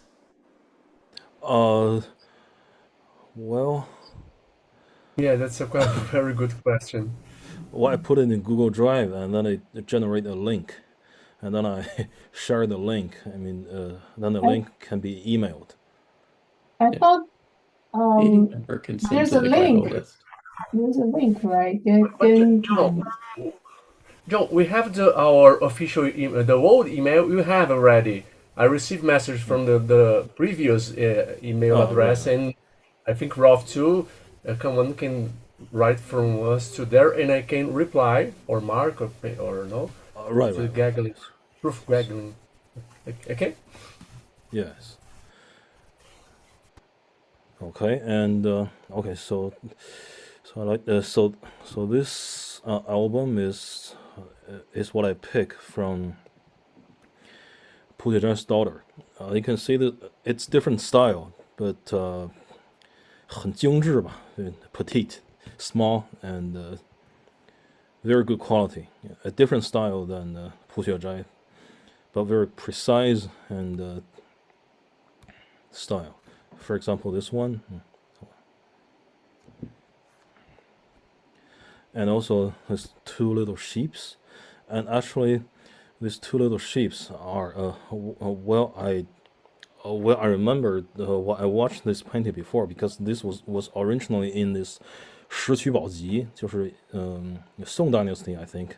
Yeah, so basically she copied from the Song Dynasty painting and make the smaller sheep version, which is really nice. I mean, this little sheeps. And the 石渠宝集version, it's something like a national treasure. So this is so by the way, and Pu Zhai's daughter passed away in 2019. Yeah. And before 2019, he showed up on some public appearance or something. This is the cute dragon. Yeah. Okay, and so the last album is because Minzhong likes the inkstones very much. So you can see here is Minzhong make. Okay, he collected. It belongs to Minzhong. So this is a very typical combination of the bamboo and the ebony, 竹黄和乌木。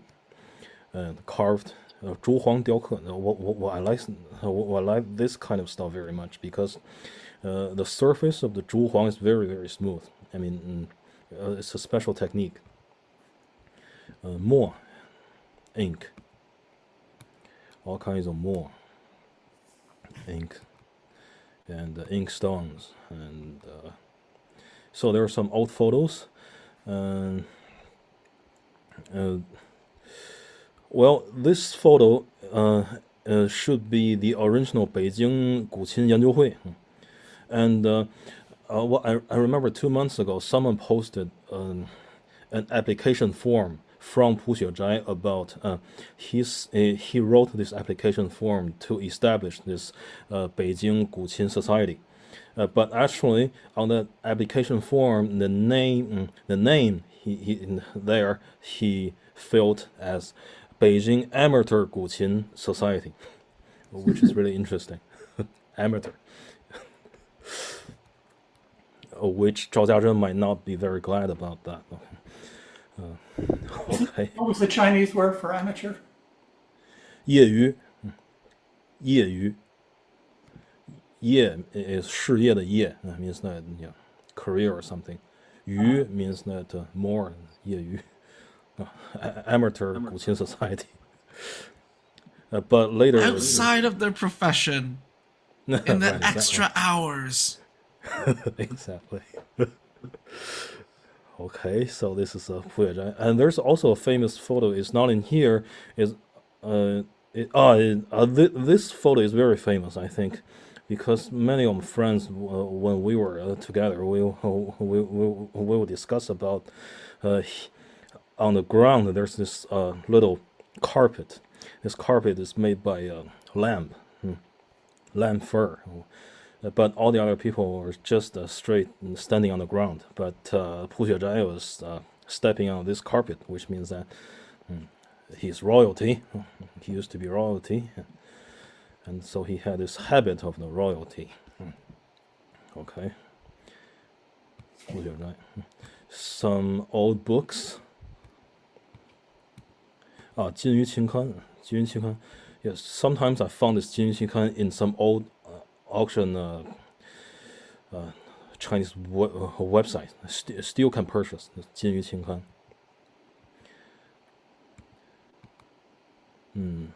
So this is the old book, and this,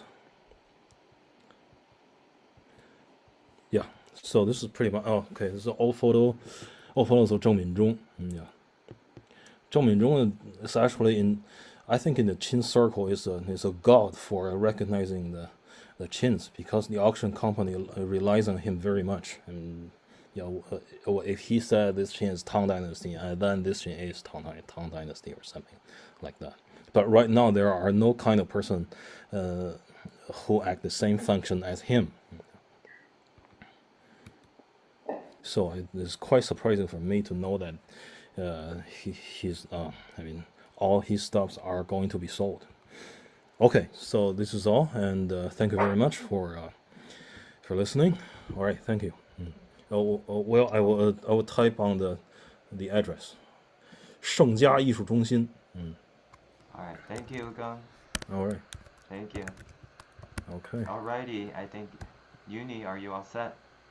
Yep. Uni will talk about the appraisal of a 1980s Guqin, once owned by Michael Lai. Is that right? Yep. So thank you very much. John, I don't know if you might know this or not, but let's see what happens. So the thing I'm going to be talking about is a request that came in about a month ago. Apparently, a local artist owned a Qin that most of us in Toronto never heard about, and he's had the Qin for 40 years. So recently I was asked by the University of Toronto Library to appraise it. So after the event, this is the presentation you are listening to now.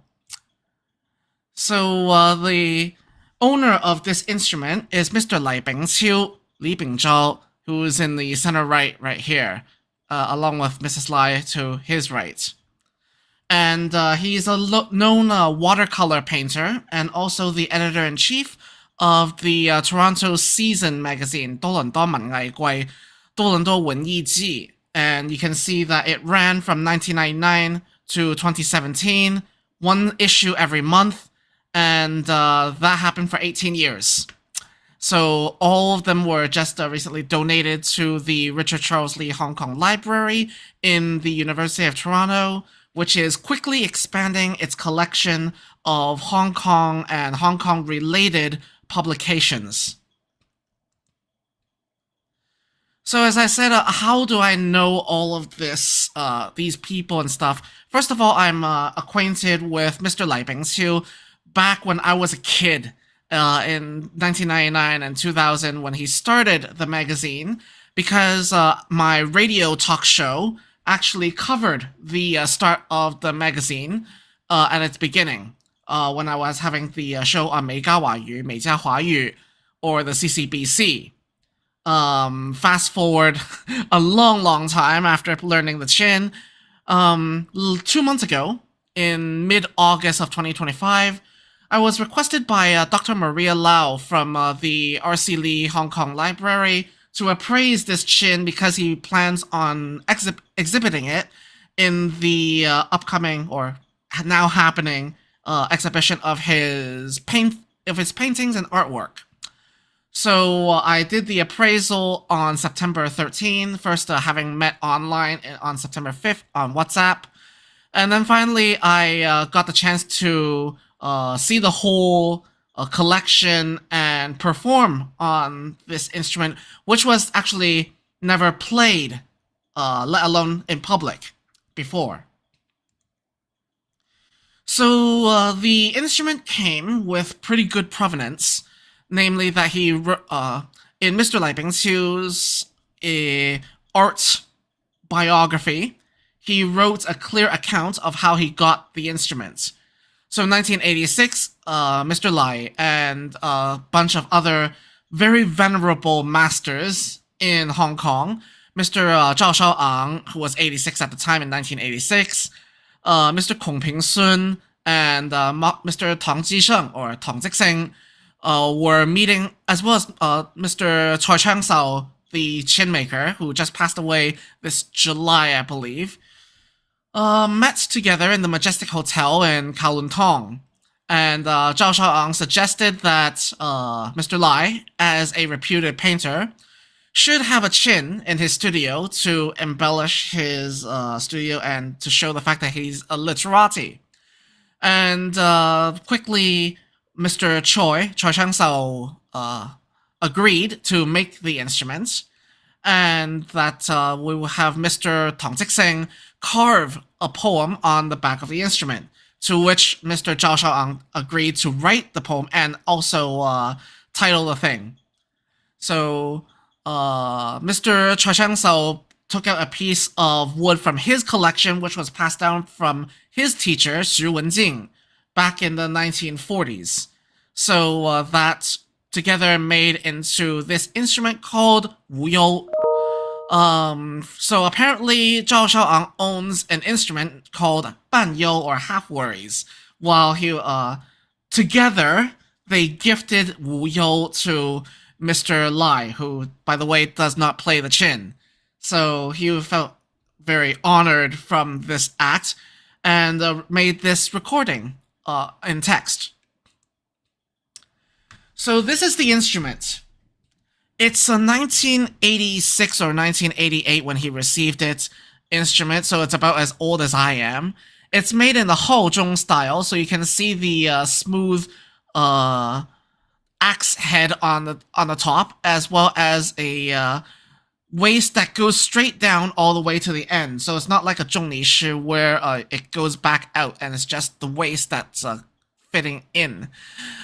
It's lacquered relatively thinly, so if you knock or feel on it, you can feel that the lacquer doesn't have the same kind of cold, deep kind of texture as you would see one with a proper Huitai work.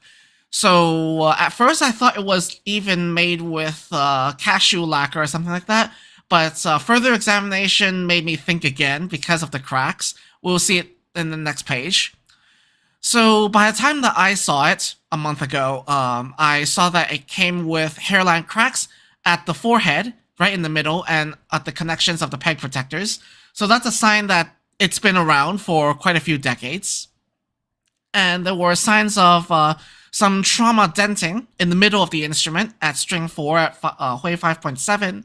And when I started playing on the strings, there was some buzzing from the lower strings and in the lower register.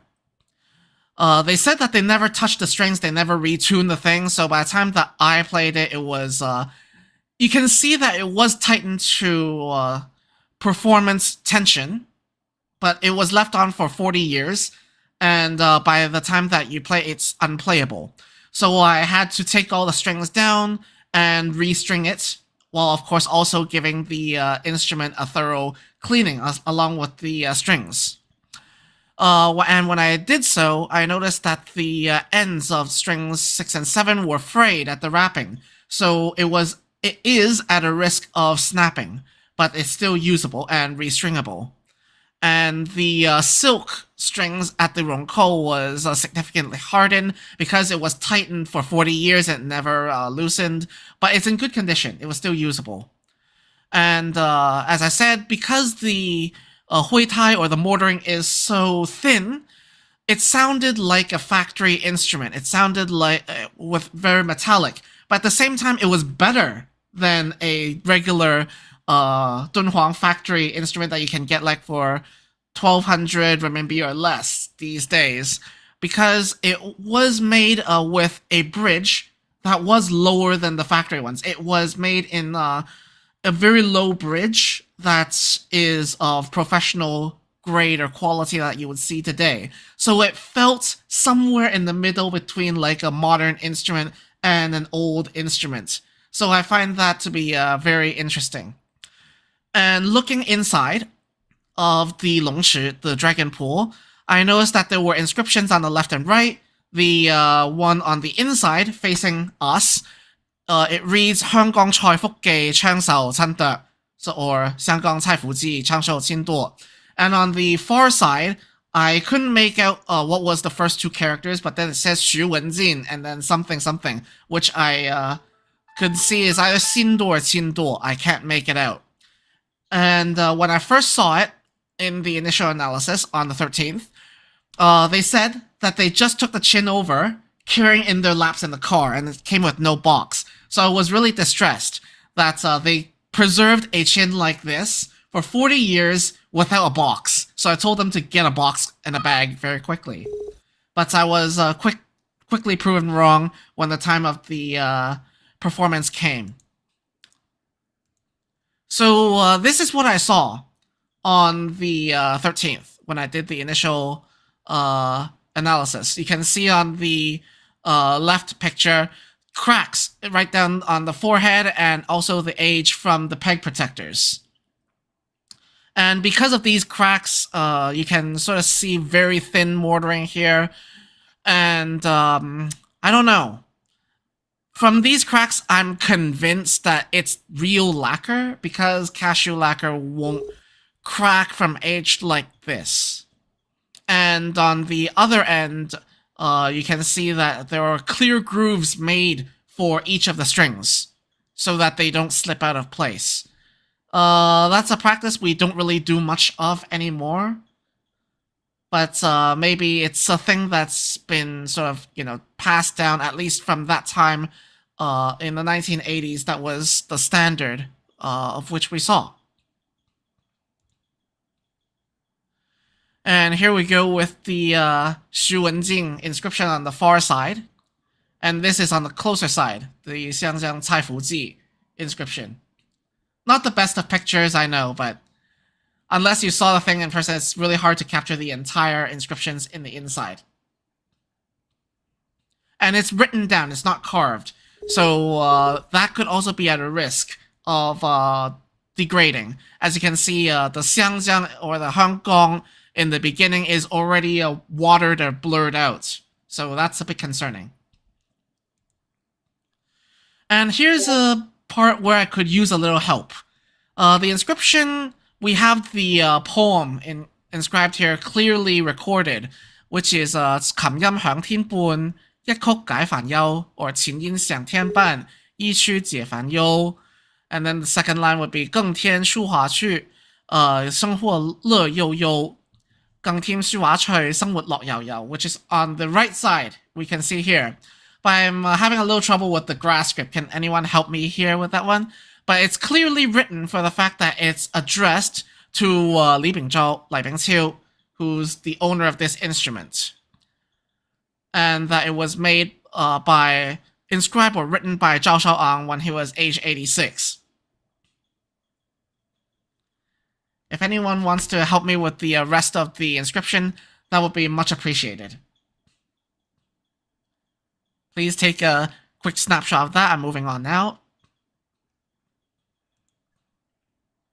So, on the day of the exhibition, I was surprised to find that the chin was set up, apparently with this table coming along, and upon a further inspection, I was told that this is not just a table, but it's actually the box that came in.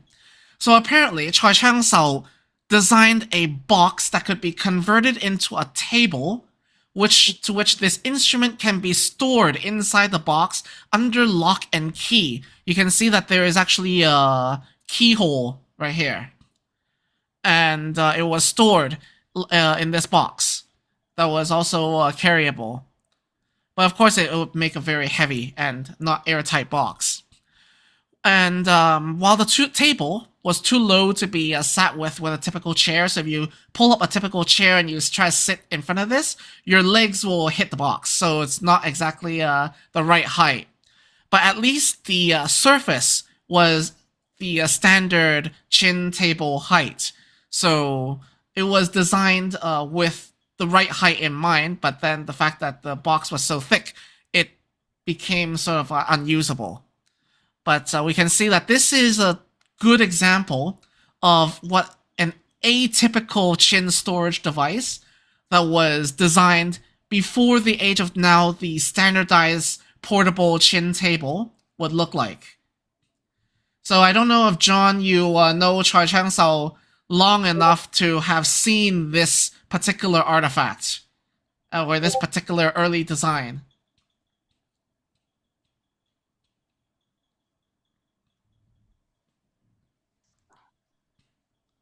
And I played the instruments and found some new observations after that. I noticed that there was some hairline erupting at around string 3 and 5, so in the middle of the instrument around Hui 8.2. And it's not typical damage, but more like it's a cracking and warping up from age. So this is one part that I would like everyone to look at and think about. This is a 40-year-old instrument. It's old by human terms, but hardly old. It's new, in fact, in terms of being a qin. So is it possible for a qin, only 40 years old, albeit with a very thin lacquer layer, to already be developing preliminary signs of duanwen cracks? So, and if so, is this the first possible signs that this could form up to be something like a snake belly crack, a shefu wen, in the future? Because if we look closely here, we can see that there's a straight crack going through right around, here. Uni, my sound was cut off. And now it's cut off. I'm getting reverb. Is that right? My bad. You were showing a table. That table where you're playing? Yep. I've got one of those. No, that one there. This, you got one of these. I have one of those. It's really wobbly. I don't know how to make it stop wobbling. But did Qingshe design that for you? Must have. Must have. I mean, that's where else would I have gotten it? Because I haven't seen any other makers make this other than Qingshe. That's exactly. I have exactly that table. It's very heavy. It's very heavy. Yes.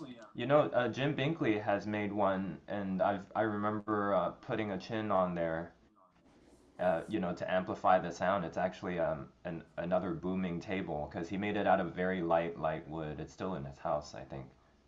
Yeah, but this is a heavy wood. This is like a proper oak or something. But Yoni, you can use your hand to turn in the qin. Oh, sorry. What was that question, Andre? To turning the strings, it seems to me that the open window is a kind of, I don't know, narrow. It is, but if you look at the high-grade qin tables of today, they still fit in like that. It's not meant for you to have an extra hand and you can stuff your hand in there to tune the pegs that way. I suppose that's what the hole on the side is for. Oh, I see. But I haven't used it. Very simple one. Do you know? Well, it sounds weird, but anyway, do you know the history of the name, the previous name, Half Warriors? What is that? Why is he choose that name, Half Warriors? Not. I haven't done too much research onto the other instruments, especially if it's owned by Zhao Shaoang, but I'm sure that there are other people who have chronicled that. I think I've seen some. Okay. And another one, the ceremonial cap, I don't know if I see correctly, but it seems that someone showed the ceremonial cap. That's right. Yeah. Yep. That's it. It's a very minimalistic design. I see, but it was shoved, you know, or not? This is the ceremonial cap. Yeah, I know. It's a pretty rustic. I don't know the different coloration in that area. Yep. Doesn't mean anything. Okay. But I'm saying that the design of the Hozhong style is basically with the axe head and the sweeping tail. It's not a common design. It's a very simplistic looking design, but it's also a very uncommon and, of course, graceful design. Thank you. So next would be the same piece that I played, but of course not at the actual library recording. But in any case, hope you enjoy.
So that concludes my very, very brief presentation on what happened in September.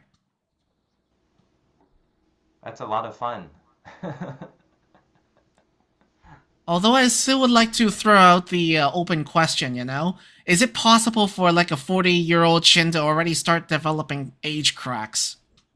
It must have been last year that there was some discussion about this. Remember when Zhongping was saying that, remember how he talked about just air conditioning and having the heater on? That sort of makes lacquer cracks happen faster compared to, like, I guess, historically.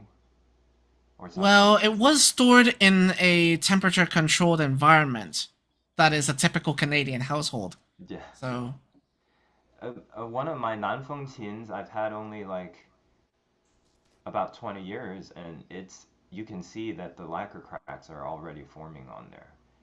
So I think maybe it could be just, I don't know, probably the conditions, the dryness that we have in North America, maybe. Anyway. I have the same thing. I have some chins that I got in Hong Kong in the 90s that have the beginning of cracks. I see. Does playing more of it or not affect the formation of cracks? Keeping in mind that this instrument was never played. I don't know. This was made by Mr. Choi, right? Yes. So if you own any instruments made in the late 1980s, this would be probably a good comparison. Well, I remember when I first came to Hong Kong, I saw at Hong Kong University 2 instruments made by him that were very badly cracked. I don't mean the lacquer was cracked, the instruments were cracked. Yeah, structurally compromised. I was told that he did not dry the wood properly. Well, this one's definitely made with proper materials because it was wood passed down from Xu Wenjing, stored in the 1940s. And at the time of the 1940s, that wood was already 80-year-old pillar wood, so it's definitely dry.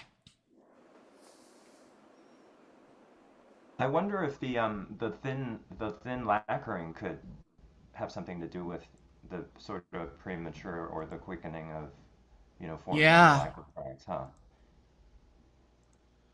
That's one thing I suppose you'll have to come and see in person in order to know. I don't know. But on a separate note, Hippocrates is not around, but I heard that Hippocrates Zheng will be coming again from Binghamton to Toronto to present another academic talk at U of T. And there are discussions from between me and Maria that we'll probably have a look then.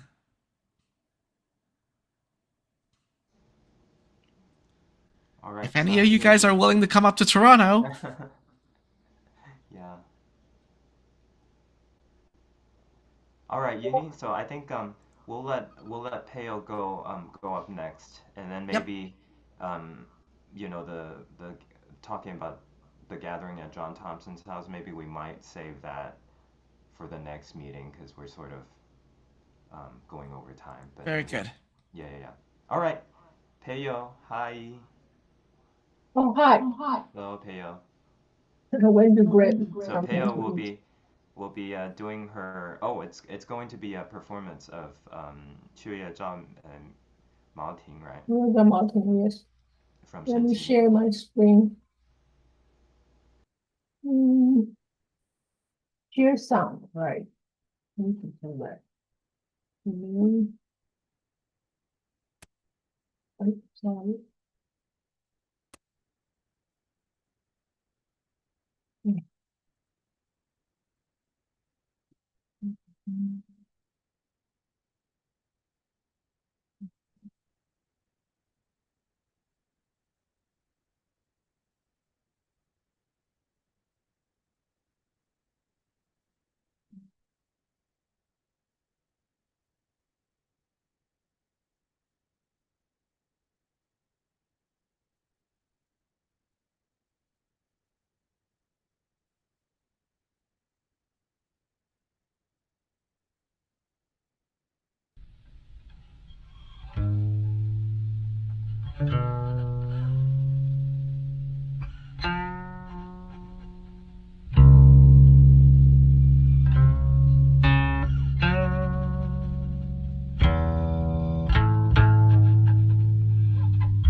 I dabbled this piece, and when I was studying it, I found some confusion about the notation. So, like in the section 4, there's a 入煞, which means usually I understand 入煞is like the ending, and then after that it says the 泛音, the 入煞 part you can also play the harmonic, play it as a harmonic, or it says 弹词两段做第四义德. So that I'm not quite sure what does that mean. My understanding was you can play either this way or that way for the section 4. So I play both ways. I thought it means this way or that way, but it might be the whole pieces continue going. I wasn't sure. So 第四 what? It doesn't say 第四 what. It just say 或弹词两段做第四. Have you looked at my version of that? No, sorry. Because it very clearly says to go back to the Huangzhong, I forget exactly, but it's telling you to repeat the kaizhi that comes before. It's followed by a kaizhi, and you're supposed to play that kaizhi at the end. That I understand. 入黄中煞, that I understand. That's not what you did. That's at the end, right? At the end, you play the harmonics part. It quite clearly shows you where to go in the harmonic, in the kaizhi. It doesn't say kaizhi. Where does it say kaizhi? It says the Huangzhong. What is it? I'd have to look at it. I don't have it right in front of me, but I've got it on my website. Right, 入黄中煞, that I understand. You just play the ending of the Huangzhong mode, right? Let me look at the. That's the kaizhi. Yes, that's the kaizhi. Yes, the ending of the kaizhi. Do you have the original score to share on screen?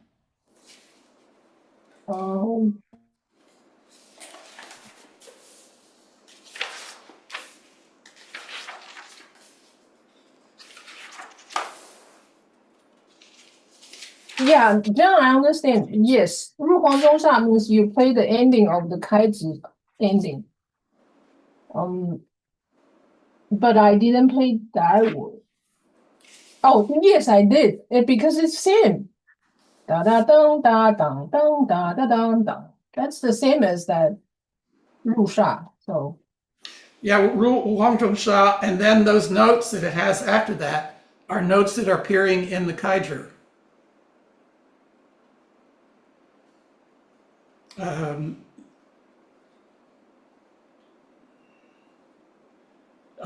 If you look in the Shenji Mibu on the fourth line at the bottom of the third line of the tablature for the kaizhi, it has exactly those notes.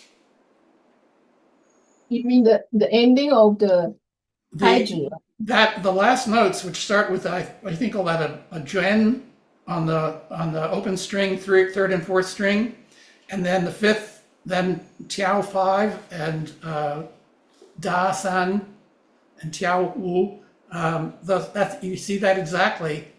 But on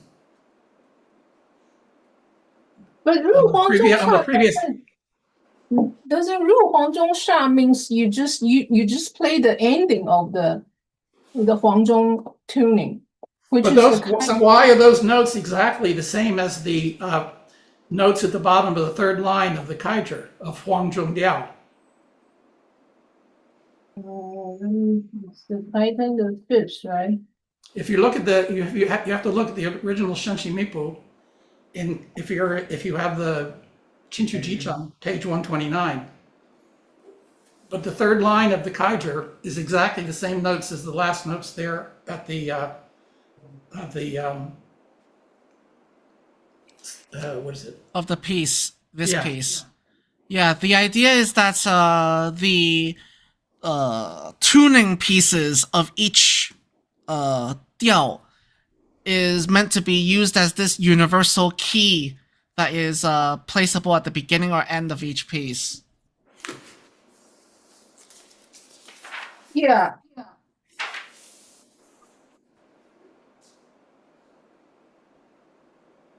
Anyway, my understanding is the ending of the kaiji is the harmonic ending. That's the ending I thought it should be. And it's exactly same as the Ru Sha. Dong. Oh, not exactly. Dong, dong, dong.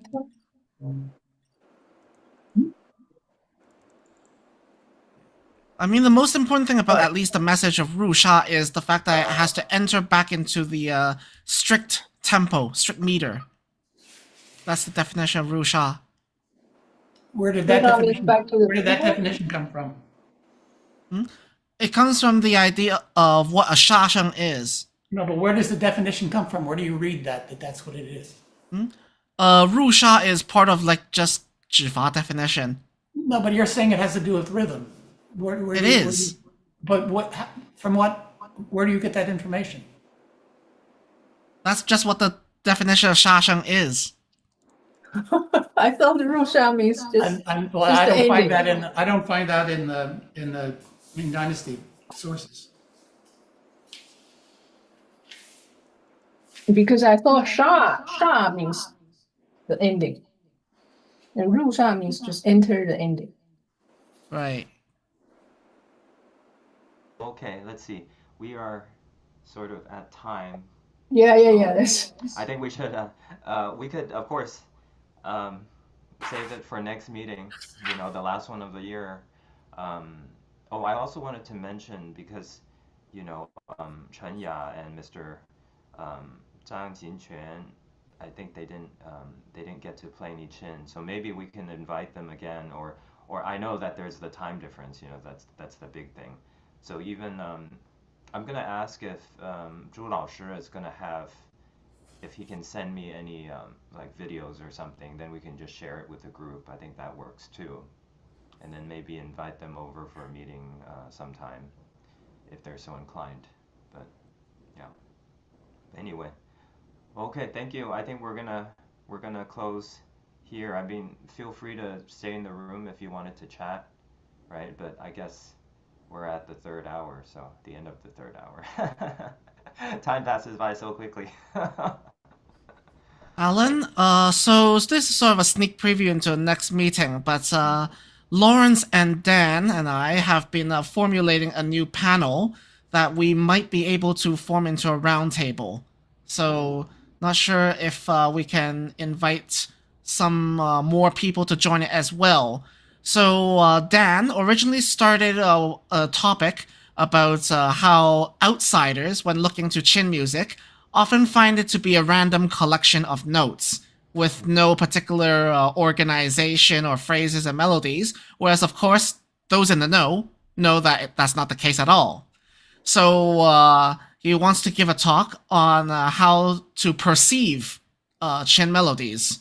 So on that topic, I propose that we have a comparative studies panel on how Qin music is to be perceived, or how adapted music is adapted to Qin tastes, or how other forms of music, like Japanese gagaku, is adapted to the Qin in order to make it legitimately Qin.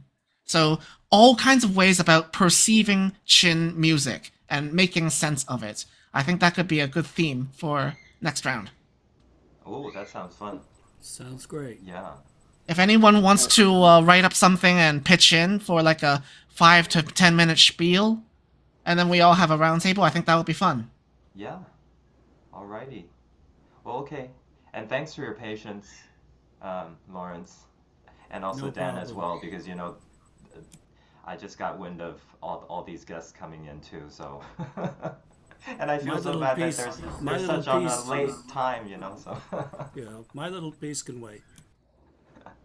All right, thank you. Thank you, everybody. Alan, just 10 seconds. My son wants to say hi to you.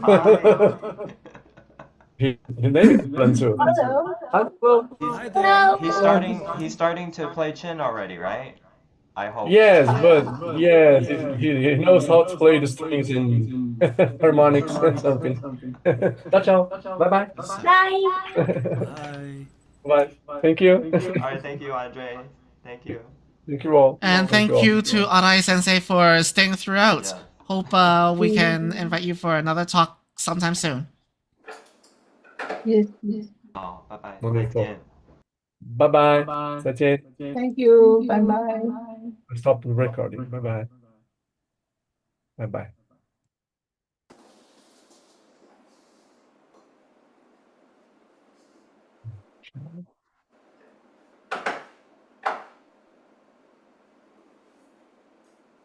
Recording.